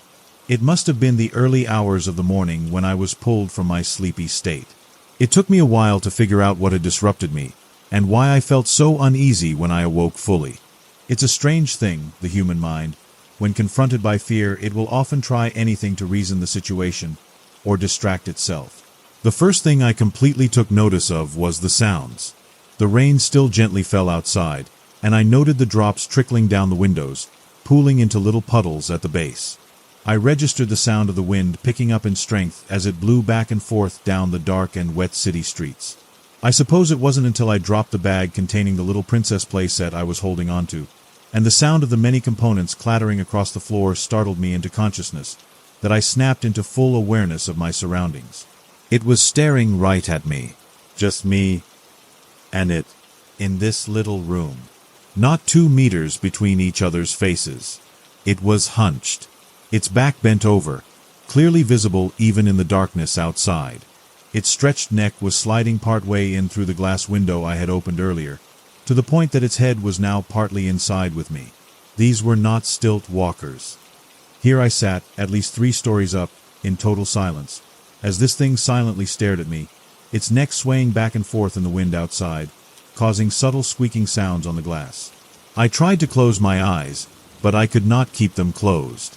Every second that my eyes were shut, I would imagine it sliding its neck further in through the window. The glass groaned, as its filthy neck slid back and forth against it. I began to slide my way across the floor, very slowly, trying to make my way to the door. The problem was, the massive office desk sat between me and the door, with a hardwood divider right behind it. I would need to move closer to the window in order to make my way out, inch by inch. With every subtle movement I made, its eyes stayed locked on me, and it released these awful, deep laughing sounds. Not loud and booming like you may expect, but rather quiet.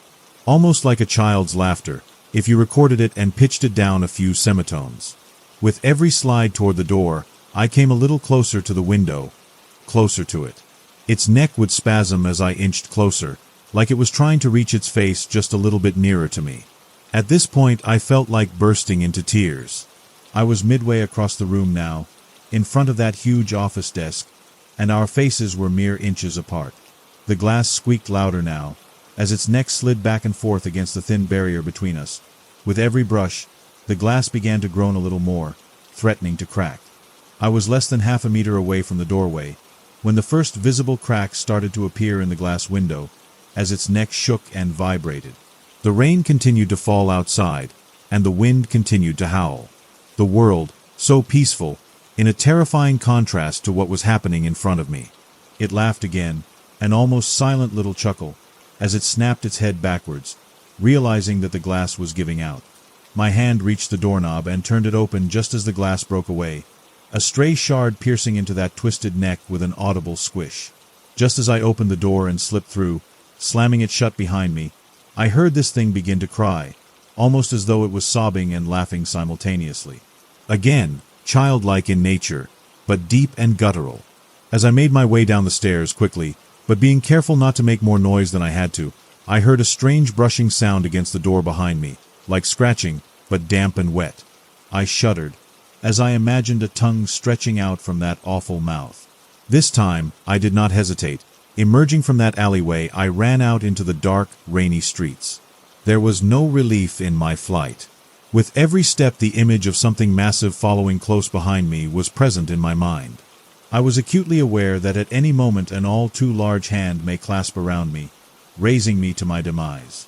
And of course, the sounds were there to confirm my fears. The distant sound of something barefoot running through the mall. After me. I did not know, nor was I going to chance looking to find out. I ran back to my hotel, taking every shortcut I was aware of. Arriving at the front lobby, I slammed my card against the reader and flew in through the doors, grabbing the first elevator up to the 12th floor I was staying on, where I hoped beyond hope that I would be safe. I admit my haste was selfish. Should I have warned the staff at the front desk? Maybe. I guess I'll never know if I made the right choice. Who in their right mind would believe the ramblings of a man who had just witnessed what I had? The elevator dinged at my floor, and I ran to the assumed safety of my room. I swiftly made my way to the window and flung open the curtains. I suppose this is the point of the story where one might neatly close things out by explaining that nothing of interest could be seen, that I didn't know if it was imagined or real, and never will. How I wish I could sit here and tell you this. For what I saw was very real, and no doubt remained in my mind. There were many of them. Tall, impossible things, blundering up and down the mall, and the streets and laneways beyond. They appeared just as the thing I had encountered did. Almost innocent in their nature, even childish. I sat there and watched them all night. As the hours crept towards 5 a.m. or so, I watched, flabbergasted, as these things began to shrink.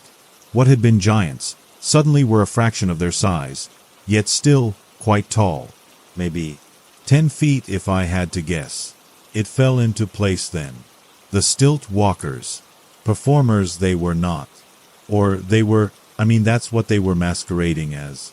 But I knew now those were not their true forms, not their true faces. As night fell, they became something else. I thought back to the many times I had seen these things chasing people, chasing kids through the mall. I thought back to earlier in the night, when I first caught sight of these things. There had been many children among them. Were they kids who had been captured, spirited away? I dare not think of it. There are still things I don't understand, and many questions I'll never have answers to. But the realities here remain, and you would do well to heed my warnings. Stay away from Queen Street Mall after dark. In fact, just to be safe, the minute you hear those shops rolling down their doors at closing time, leave. Get yourself back home. Get on a bus. I don't care where it's headed. Just get as far away from that damned place as you can. You don't want to find yourself alone in those desolate, abandoned streets when the tolls come out. Story number 4. What do you mean, you're almost there? Ralph's voice was barely audible through the prattle of the nightly downpour. Past the exit sign, I leaned closer to the phone holder. I'll be there in 20 minutes. 30 at most. I tried to come up with a quick estimate how long it would take to unload the hodgepodge of furniture and crates from the estate sale, but Ralph cut me off. It's Friday, Frank. A pause, then. We said Saturday. Stumped, I just stared at the phone for a moment. Seriously. My schedule had been somewhat chaotic lately, and I was more annoyed than surprised that I had mixed things up. Yes, seriously, Ralph said through the rain and what sounded like chatter on his side. I told you I'd be out of town until Saturday afternoon. My in-law's anniversary, remember? I'm sitting here with my brothers-in-law, and Marla is taking the kids to bed in the guest room. What am I supposed to do with my haul then? Before my inner eye, I saw myself curled up on the passenger seat all night while the water level outside steadily rose. Have you seen the weather reports? I'd only make it back to Fort Reading tonight if I traded the truck for a goddamn cargo ship. Calm down, Frank. And don't take the Lord's name in vain. Ralph sounded much too unfazed for my taste, but then, he wasn't the one who'd have to spend the night in a truck. Don't worry about the haul.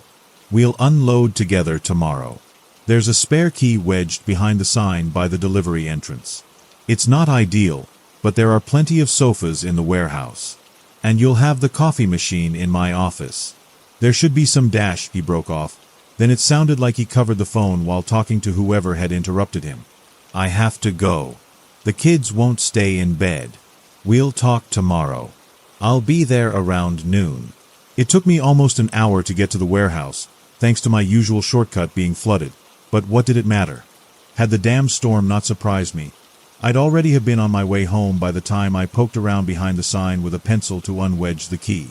I felt like a burglar when I entered, soaked and frustrated, and felt around for a light switch. By day, the warehouse was easy to navigate, jammed with junk as it was. Now, in the evening, and with a storm raging outside, no light came in through the industrial windows just beneath the ceiling. I cursed under my breath when the first switch I found did nothing. The second one mercifully worked, but the caged lamps it turned on barely illuminated the maze of overcrowded shelves and old furniture. Using my phone as a flashlight, I made my way to Ralph's office, a tiny cubicle next to the front entrance of the warehouse. The old banker lamp and the heavy antique desk always made the room feel like a relic from another time. The old apothecary cabinet with missing drawers fit right in with them. The heavy-duty industrial shelf that held the decidedly modern coffee machine, and the large plastic plant in its gaudy pot were a mismatch. For some reason, Ralph really loved that plastic palm, though. "Livens the place up," he said when I remarked upon it, years ago. I was more interested in livening up myself and my phone. The battery was awfully low for a night in a dark warehouse full of tripping hazards. I put it on the charger on Ralph's desk, then went to get water for my coffee from the tiny adjacent bathroom. The caged lamp in there didn't work, which was probably why I found a flashlight on the tray under the mirror. Good. Now I could let the phone charge overnight. I'd just have to remember to put the flashlight back in the morning. While the coffee was brewing, I looked around outside the cubicle, in the corner where Ralph stored hauls from recent yard sales that had yet to be categorized. Cushions and blankets were high on my mental wish list, but I was also hoping to find books, magazines, maybe a deck of cards. Although it felt like the dead of the night, it was only evening. At home, I'd have put on a movie by now, or maybe headed over to the bar for a round of pool. Here, I had to keep myself entertained with more humble means until I got tired enough to crash on a couch. From past deliveries, I knew those were farther back in the warehouse, near the wall units and wardrobes. There'd be a wide selection to pick from, so I wasn't worried about that. I've seen perfectly good kitchens, desks, kids' furniture, and garden sets thrown out, but there's just something special about couches. No matter how worn or outdated, people always seem to think somebody else wants to buy them. As a result, every second-hand furniture store is drowning in them. My search hadn't been too fruitful by the time my coffee was done. All I had found was a stack of home design magazines. Better than nothing. I flipped through them while I sat at Ralph's desk, sipped the coffee, and wondered whether I had it in me to go get my lunchbox from the truck. The security glass of the small cubicle window blurred the world outside, but I still had the heavy patter on the flat roof and the howling wind to sway my decision. The sandwiches had probably gone soggy by now anyway. After finishing the coffee, I continued my search for cushions, blankets, and entertainment in the maze outside the office. God-fearing and good-natured as Ralph was, the man never had the slightest sense of order. Only he, and perhaps the Lord, New wide desks were stored next to nightstands, but office chairs were all the way over with cribs, strollers, and playpens.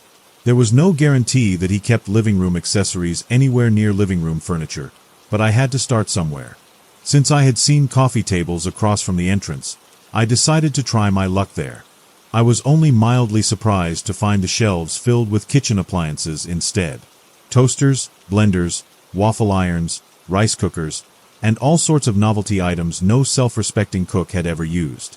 The next section contained cat trees, dog houses, and several baskets of food bowls and pet toys.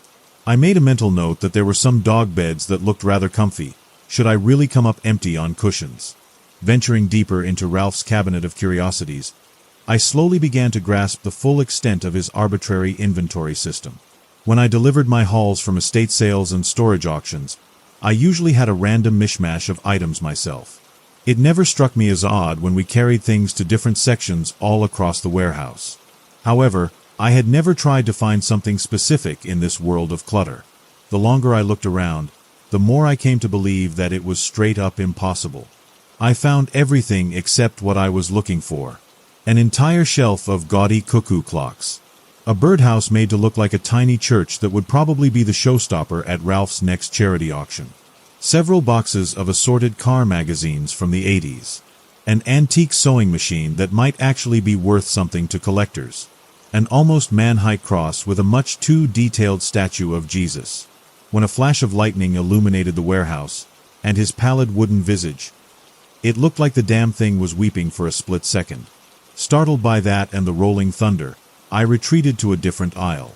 Still no cushions or blankets, but the first thing the beam of my flashlight fell on was a crate of vinyls. That sure made up for the scare. A good part of my record collection came from forgotten treasure chests like this, and Ralph was always happy to trade for some knickknacks. "I'm not running a record store," he once told me. "I don't catalog these. I'd sell them wholesale anyway. Whether you take some or not, it's $20 for the whole box." Excited, I knelt down to flip through them in hopes of a rare piece I was still missing. At first glance, the records were in great shape. No dog-eared corners. Some even had wrappers that pointed to the previous owner being a collector as well. The covers looked right up my alley. Jazz, Dixieland, bluegrass. However, I had never even heard about any of the artists. I didn't find a single familiar name, and certainly none of the rare classics I had hoped for. Upon closer inspection, I noticed that the covers had one strange detail in common. All of them depicted the artists, which wasn't unusual by itself, but each and every one of them lacked a facial feature.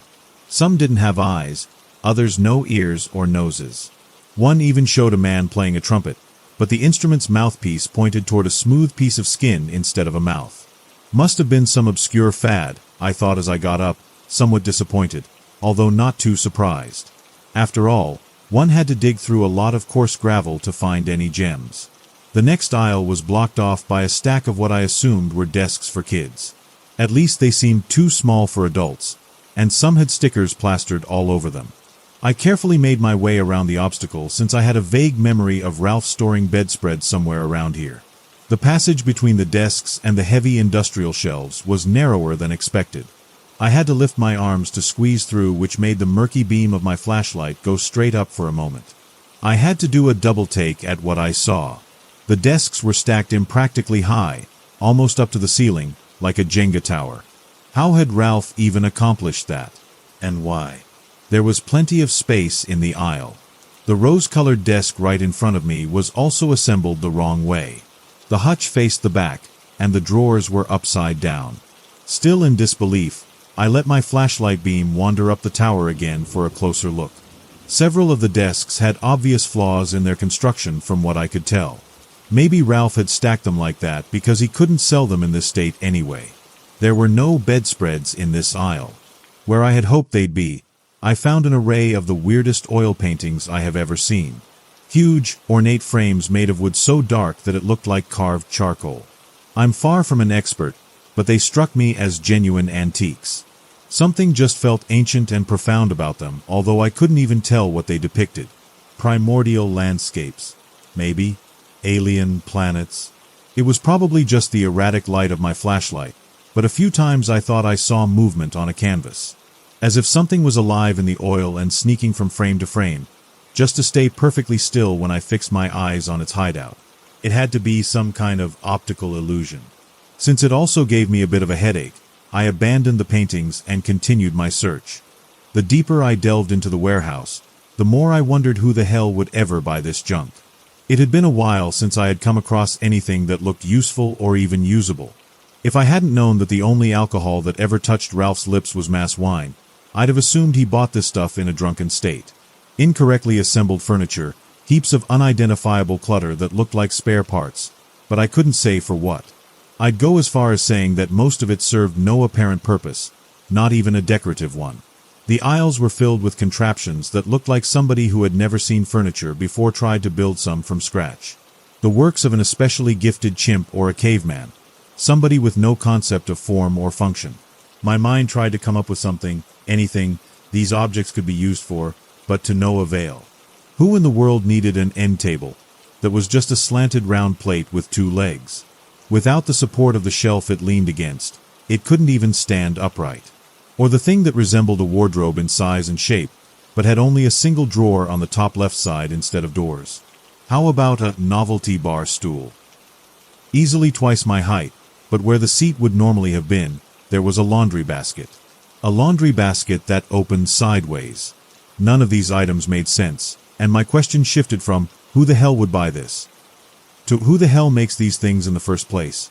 Most looked professionally made and were in great condition. As far as second-hand furniture condition goes anyway. Just none of it was really furniture. The one exception, were the religious items. At least that's what I thought they were. They were scattered across different shelves, yet stood out between the bland gizmos with rich colors and intricate ornamentation. I had no idea what exactly they might be used for either, but their religious nature seemed obvious. Maybe some obscure denomination displayed these things in their churches. Or they were just religious art, and sought after by staunchly devout collectors. When I spotted the first one, I took a closer look because it seemed strange that Ralph would have left something like this on a random shelf.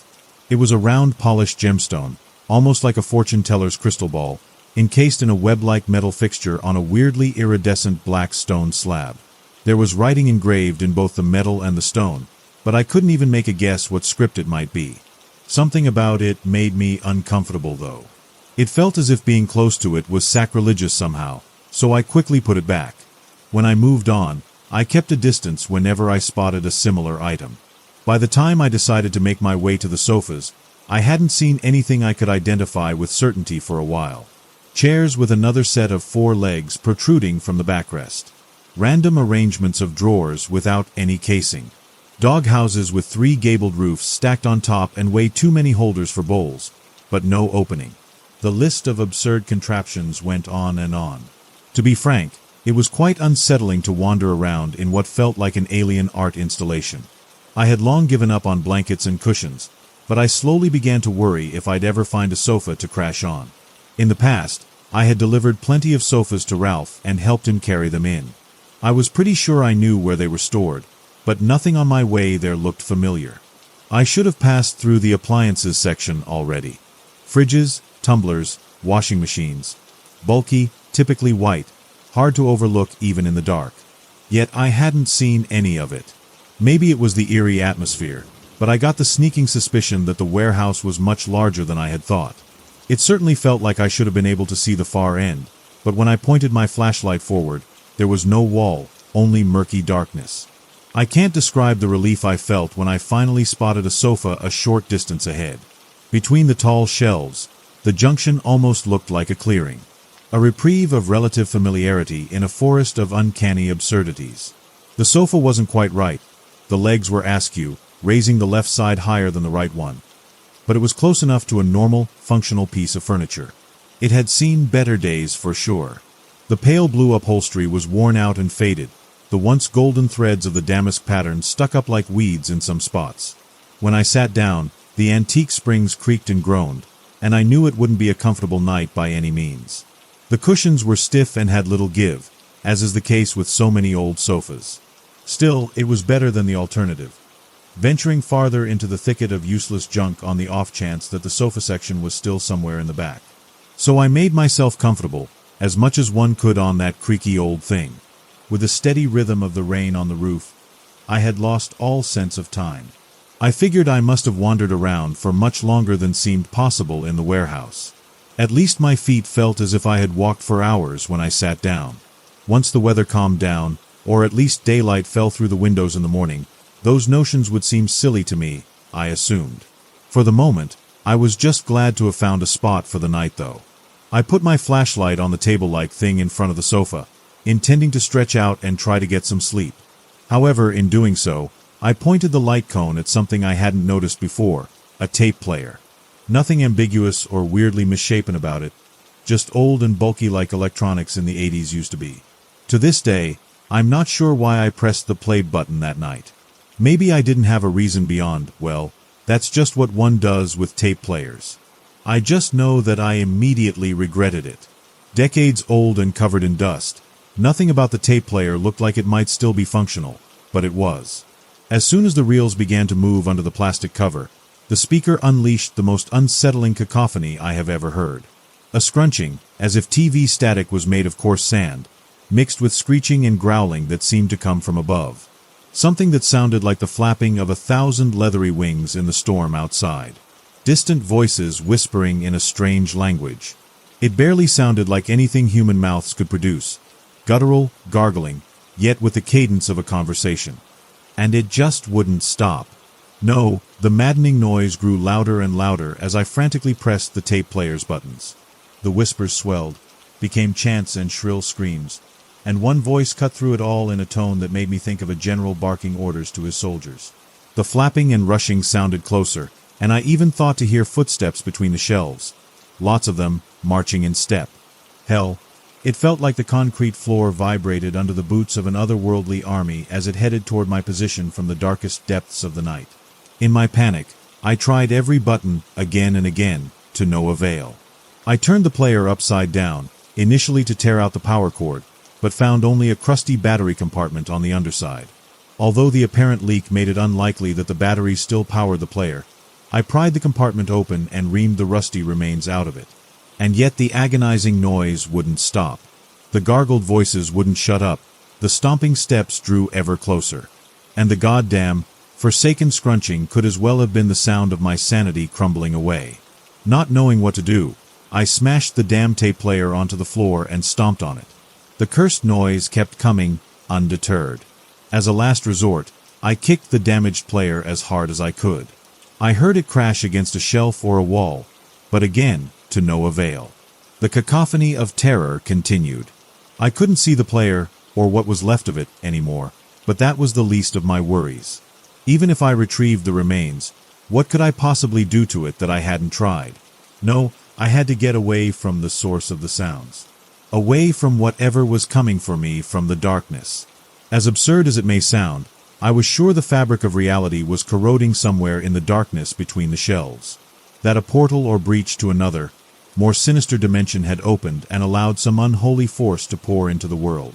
Filled with a primal fear, I didn't think clearly. To me, it seemed obvious that these unseen, otherworldly beings were attracted to the sound, or that they had somehow been summoned by it.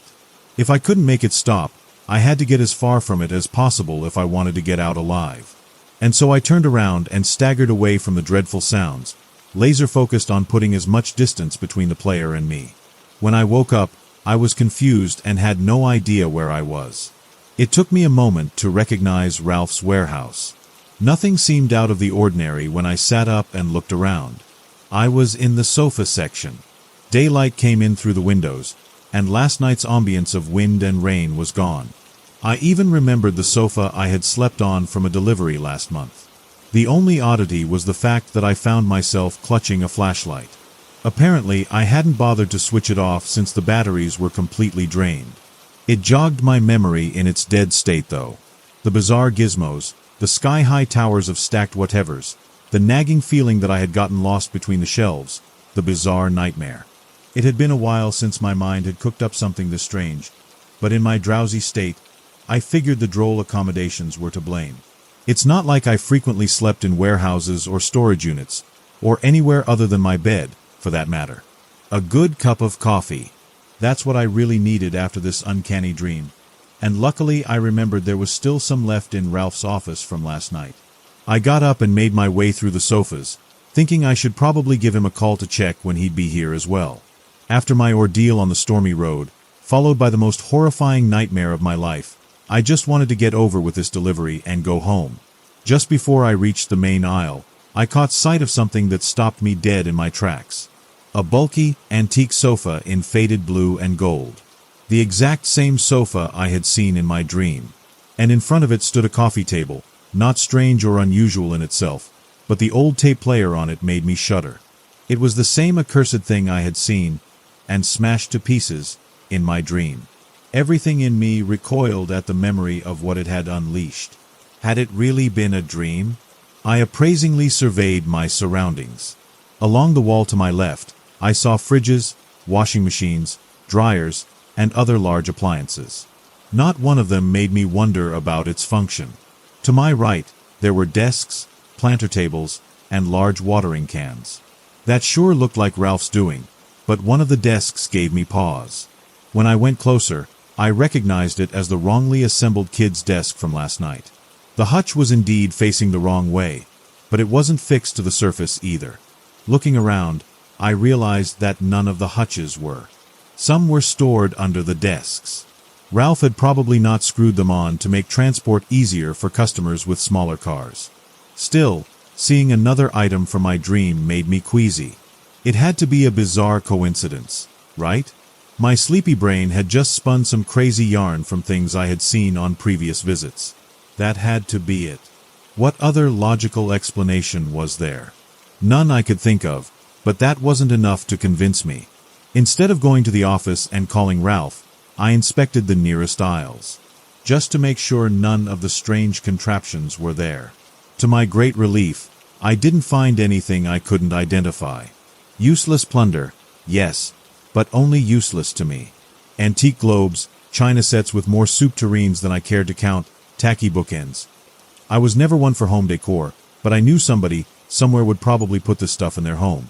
I did not find the paintings in the charcoal frames, nor did I come across a Jenga tower made of desks. What I did find was the box of vinyls. First creepy Jesus to the left, and straight on till morning. When I flipped through the records, there was nothing strange about the covers, though. I still didn't know any of the titles or artists, but all of them had their facial features. My discoveries, or lack thereof, settled it. Nothing otherworldly had happened last night. It had been a nightmare. One that had really rattled me, but just a dream nonetheless. I had seen enough to be certain of that, so I turned around to finally get my coffee and call Ralph. I could already see the fridges and dishwashers ahead when I accidentally knocked a gaudy plastic owl off a shelf. It rolled behind me, so I turned around and picked it up. That's when I saw it. The footprints. Black, dusty footprints. The aisle looked like the entire workforce of a coal mine had marched through it after a shift. For a long moment, I just stared at the prints while 1,000 thoughts raced through my mind. Had it been like this the night before? I hadn't paid attention to the floor. It had been too dark to tell anyway. I didn't even know if I had been in this particular aisle. After placing the owl back on the shelf, my eyes were drawn to the footprints again. Was there any rational explanation? Maybe there had really been a group of coal miners looking for some new furniture the day before. I wanted to believe that, but I didn't. In the end, my morbid curiosity won. I went back to the faded blue sofa, to the tape player, and after some hesitation, I pressed the play button with the same vigor and enthusiasm a kid would display when poking a dead animal with a stick. I heard a click when the button snapped in. I could see the reels move through the milky plastic, but the speakers remained silent. No hellish cacophony, no ominous whispers or chants, no uncanny screeching or grinding. Relieved, I looked closer and realized there was no tape in the player. The reels were slowly turning in an empty compartment. When I pressed the stop button, it obeyed. Coal miners. It had to be a merry band of coal miners on a shopping trip. I kept trying to convince myself of that when I got my coffee and called Ralph. I still tried to believe it when he showed up about an hour later. With breakfast, God bless him. We unloaded my truck together, carried furniture and other estate sale treasures inside, discussed prices, chatted about business and life in general. In the back of my mind, the nightmare, or whatever it was, lingered. I just couldn't let it go unaddressed, but I also didn't know where to even begin. We took a break at some point. I had an idea. I strolled around under the guise of looking for records for my collection. The real plan was to go back to the stained aisle and proclaim, "Wow, what happened here?" Either Ralph would have an explanation, or I'd have, hopefully, an easier time to explain what I had seen at night. It didn't come to that, though. The floor in the aisle didn't look any different than anywhere else in the warehouse. No black dust, no footprints, only the gaudy owl to confirm I was in the right aisle. Confused, I returned from Mib's search for vinyls and only said there hadn't been any worthwhile records in the box I found when Ralph asked. We continued our work, but my mind raced. How could that be? I had seen the footprints in broad daylight. I twisted and turned every thought, every possibility, but none of the half-baked conclusions I came up with satisfied me. As much as I wanted to believe it, I couldn't brush off the footprints as a product of my imagination. I knew I had really seen them. I knew something had happened that night, and I also knew nobody would ever believe me. When we carried a set of living chairs into the warehouse, the last items I had in my truck, we inevitably passed the antique sofa and the player. I couldn't just leave it here. Ralph might test it at some point and end up unleashing the same otherworldly horrors I had encountered. I wouldn't wish that upon my worst enemy, and certainly not an old friend. "Hey, I found that player last night," I said as casually as I could muster. Figured I'd try to fix it up to pass time, but with the battery leak, it's probably beyond repair. Get rid of the devilish machine, I wanted to add, but speaking of the devil typically didn't go over well with Ralph. He paused and looked around, then shrugged when his eyes found the player. "Bet you got it from the box by the door." I nodded. "That's my haul from last weekend. I didn't get around to checking anything yet, but you know how it goes. Flea market electronics are always a gamble. I'll drive by the landfill on my way home anyway," I said and nodded in the direction of the electronics section where we had discovered a damaged fridge earlier. "If you want, I can get rid of the broken stuff. I owe you one for not letting me sleep in the truck." "Much appreciated." Ralph wiped the sweat from his forehead, then signaled me to heave up the heavy upholstered chair we were carrying again. "Oh, and next time if there's a storm warning in the forecast, give me a call before you hit the road, will you?" "You bet I will. I'll check my planner double and triple from now on." We laughed, put the chair where it belonged, then loaded my truck with the items for the landfill. I made my stop there on the way home, but I didn't give the tape player to the landfill worker. It just didn't feel right to just leave the thing in the hands of an unwitting stranger, even if he'd probably throw it into an industrial trash compactor right away. Instead, I made a small detour to a roadside diner that had gone out of business years ago. The construction of a newer, larger road in the area had deprived it of its last handful of regular patrons, one of which had been me. Now it was so out of the way that not even vagrants went there anymore. Behind the abandoned building, I smashed the damn player to the ground, stomped on it, then gathered up the remains and put them in the diner's dumpster. Maybe I was just paranoid, but I knew I'd rest easier knowing that nobody would stumble upon this damn thing again. Story number 5. It was an hour past midnight when Alan started to reconsider his life choices. Sure, he'd thought. Go be a police officer, bust some drug cartels, do some high-speed chases. The kind of stuff he'd always imagined cops did.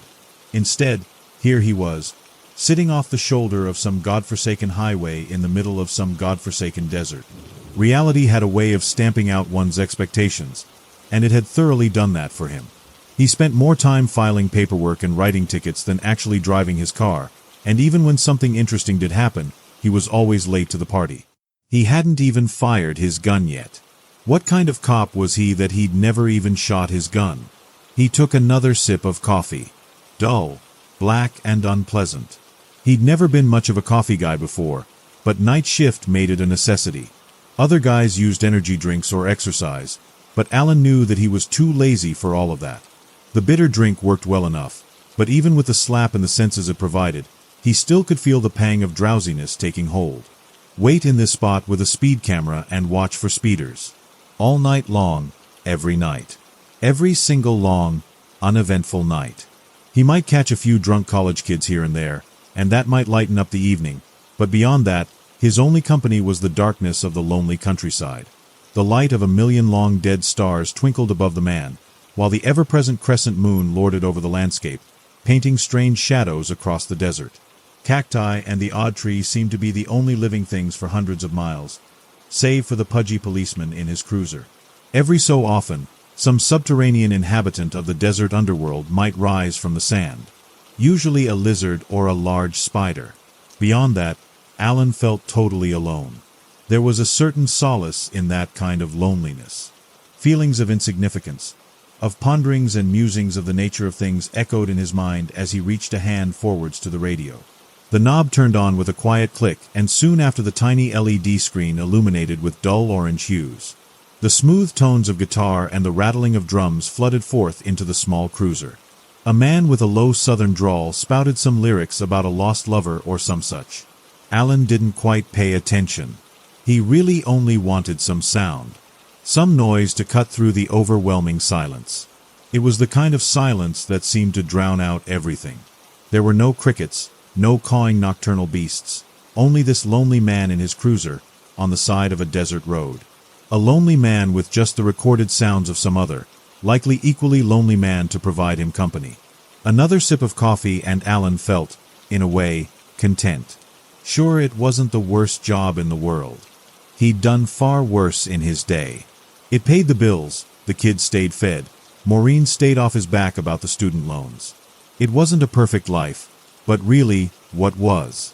Sometimes, though, on desolate nights like these, he wondered if he really was happy. Happiness. That was a word that meant so little, yet to so many, it meant the world.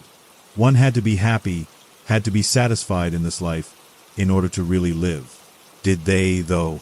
Alan sat, cranking his chair back as he pondered. Did one really need to be happy in life? Wasn't it enough just to get along? To survive? He sighed. Of course not. You had to be fulfilled in life. You had to find friends and lovers. You had to pursue your dreams. Then again, did it really all matter in the end? A depressing thought, but he ran with it. In the end, everyone would have to punch the ticket. Everyone would wither away and die. Just like everything else. One day, all these cars and road signs and cacti would be nothing but dust. What then? Why even get out of bed in the morning? As the pudgy policeman continued his internal arguments, trading mental blows in his mind, he barely had time to react when a long convoy of cars came screeching past his cruiser. Alan practically flopped out of his seat as the convoy passed. A half dozen, then a full dozen, then 24 military vehicles of all types. Humvees with mounted guns, Stryker APCs, huge trucks with canvased backs filled with men armed to the teeth, eyes glowing under night vision goggles. They watched him as they passed, and even a few gave Alan a passing nod. Above him, a pair of jet-black helicopters armed with twin rocket pods pounded the air with a monotonous drone, vibrating the glass on Alan's cruiser. Only a few minutes after they passed, Alan saw a blinding light erupt in the distance, like someone had just turned the sun back on in the dead of night. Alan covered his eyes, shouting a string of obscenities as the light faded, replaced with a long, low rumbling. He could feel the car shaking. He could feel his body vibrate like a tuning fork as the ground quivered and quaked. His head pounded. His eyes felt like jelly. For the briefest moment, Alan thought that he would die here, on this lonesome highway, the victim of some terrorist attack or what have you. Yet, just like that, it was over. The policeman held his head in pain. He could feel bile rising from his stomach. In a flash, he shoved open the cruiser door and doubled over onto the cold pavement. Another moment and he blew chunks, all across the ground and his uniform. That didn't matter as much to him. What mattered was the low, red glow that began to manifest in the distance, further down the highway. With his sleeve, he wiped the vomit from his face. The glow was minimal, but bright enough that he could see it all across the distant horizon.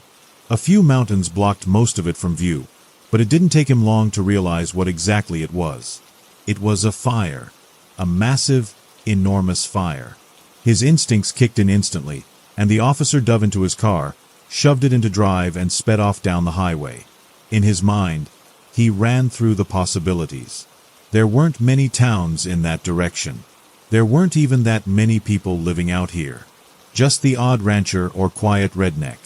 It didn't make sense. What in God's name had happened? Just as his mind was beginning to adjust to the sudden change, he slammed the brakes. He couldn't believe what he was seeing. Up ahead, just off the side of the road, were a pair of transport trucks. One was overturned, while the other looked like it had simply pulled off the side of the road.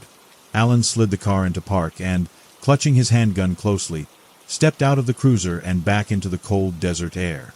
With the fearful steps of some hunted animal, the policeman approached the two cars. He kept the handgun gripped tightly, like some kind of talisman, against his chest. The first truck, pulled over to the side, seemed untouched. He peeked up into the cabin, through the driver's side window, and found that only the passenger door had been left open. Curious, he popped the door open and peeked inside. Nothing, save for a few maps and a pair of sunglasses on the visor. Alan sighed and hopped down. Just as he did, a cool breeze picked up, and he caught a strange scent on it.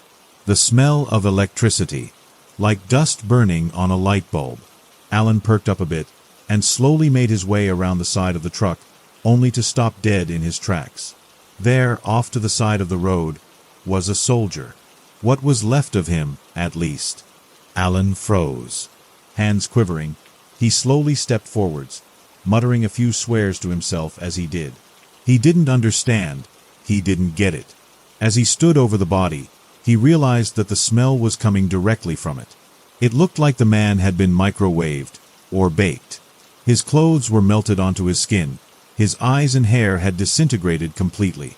The corpse sat there, contorted into a position of absolute agony as the policeman ran his hands through his greasy hair, feeling the panic beginning to take hold. The corpse seemed to hum with some residual energy, and Alan could even feel a bit of heat coming from its blackened exterior. That was enough to turn him back to the car. He'd seen enough, he was done. He was going back to the station to find out what in God's name he'd stumbled into. His eyes had just drifted from the corpse to the car when he stopped, dead in his tracks. Off in the distance beyond the highway, just barely 100 feet from him, was a man. He stood in a patch of barren desert, just past the second overturned truck. Alan eyed him closely then. With handgun close once more, he stepped forwards. The man merely watched him as Alan slowly, methodically made his way to the car. There was something so off, so wrong about the darkened figure that he couldn't quite place. Even still, he had a job to do, and while trying to hide his panicked tone, he called out to the figure. Hello? Lincoln County Police. Who's there? The figure just stood there, totally still as Alan felt a chill pang up and down his spine as the moonlight reflected off its jet-black eyes. It wasn't a man. He threw the car door open, and the figure burst into a full sprint. Alan practically dove inside, and threw the car into reverse. The figure slammed into the driver's side window as it moved, and Alan screamed as he started directly into the creature's face. A massive mouth dominated it, with hundreds, maybe thousands of spiny teeth within, dripping with the blood of its last victim. The rest of the creature's body was mostly obscured, but Alan made the color of its eyes and its body jet black. As the car continued to reverse, Alan watched as the teeth began to scrape at the window. He shifted and slammed his foot against the accelerator, and the car jolted back down the highway in the opposite direction, flinging the creature back into the abyss of the desert night. Alan could feel beads of sweat rolling down his forehead. He could feel his heart about to burst out of his chest. Questions filled his mind as he careened down that once quiet desert highway. That thing wasn't a man. It looked like a man, but it wasn't. It was something else. He looked to the clock, and his pulsating heart nearly stopped dead. It was 8 in the morning. He'd lost 8 hours? Oh. He'd only been at the convoy for a few minutes. He checked his watch, 8 a.m. His phone, 8 a.m. Everything that could feasibly tell time, he checked, and they all said the same thing. 8 in the morning. The policeman slammed his hands on the wheel. Horror, revulsion, fear, all flooded through his mind as he pulled over to the side of the road. He nearly ripped the radio out of its socket and screamed into it. "This is Officer Alan McDaniels, Lincoln County Police. Can anyone hear me?" Silence was all the response he needed. He slid back in his seat, flabbergasted and terrified. He barely thought of anything for 20 minutes until, finally, a thought crossed his mind. He could use the sun. Why wasn't the sun up yet? Breath caught in his throat as he examined the sky. He was right. As much as he prayed, he wasn't. The sun hadn't come up. The moon still sat, glued in the sky like a mocking specter. Alan shook his head. No, this was wrong. This was all wrong. Everything. He shrieked and howled and wept in utter, indescribable panic as he tried every radio frequency he could find. No one responded. Not a single person. He was alone, truly now. As the tears flowed down his face, he laid it against the dashboard. His children, his wife. Were they trapped too? Was he dead? Alan raised his head once more, and his whole body seemed to stop functioning. Time stopped dead as he looked ahead to see the same 2 trucks he had sped so quickly away from. 2 trucks that had to have been 10 miles behind him by the time he stopped. One overturned. One still intact. A charred body. A man that was not a man. It was as if he was caught in some kind of nightmarish Groundhog Day. The creature's gaze caught Alan's, and it started to approach his cruiser once more. Alan could only cry as it skulked ever closer, seemingly taking its time to torture the poor man. As it did, even more of these things emerged with it from the brush on either side of the road, their eyes all locking with Alan's gaze. In unison, they arrived at his car and pressed their spindly fingers against the windows, tapping as if to taunt their prey before consuming it. Up, up, up. Their thousands of white fangs scraped against the window like nails down a chalkboard. Alan closed his eyes and began to scream into the hopeless nothingness. And the sun never rose.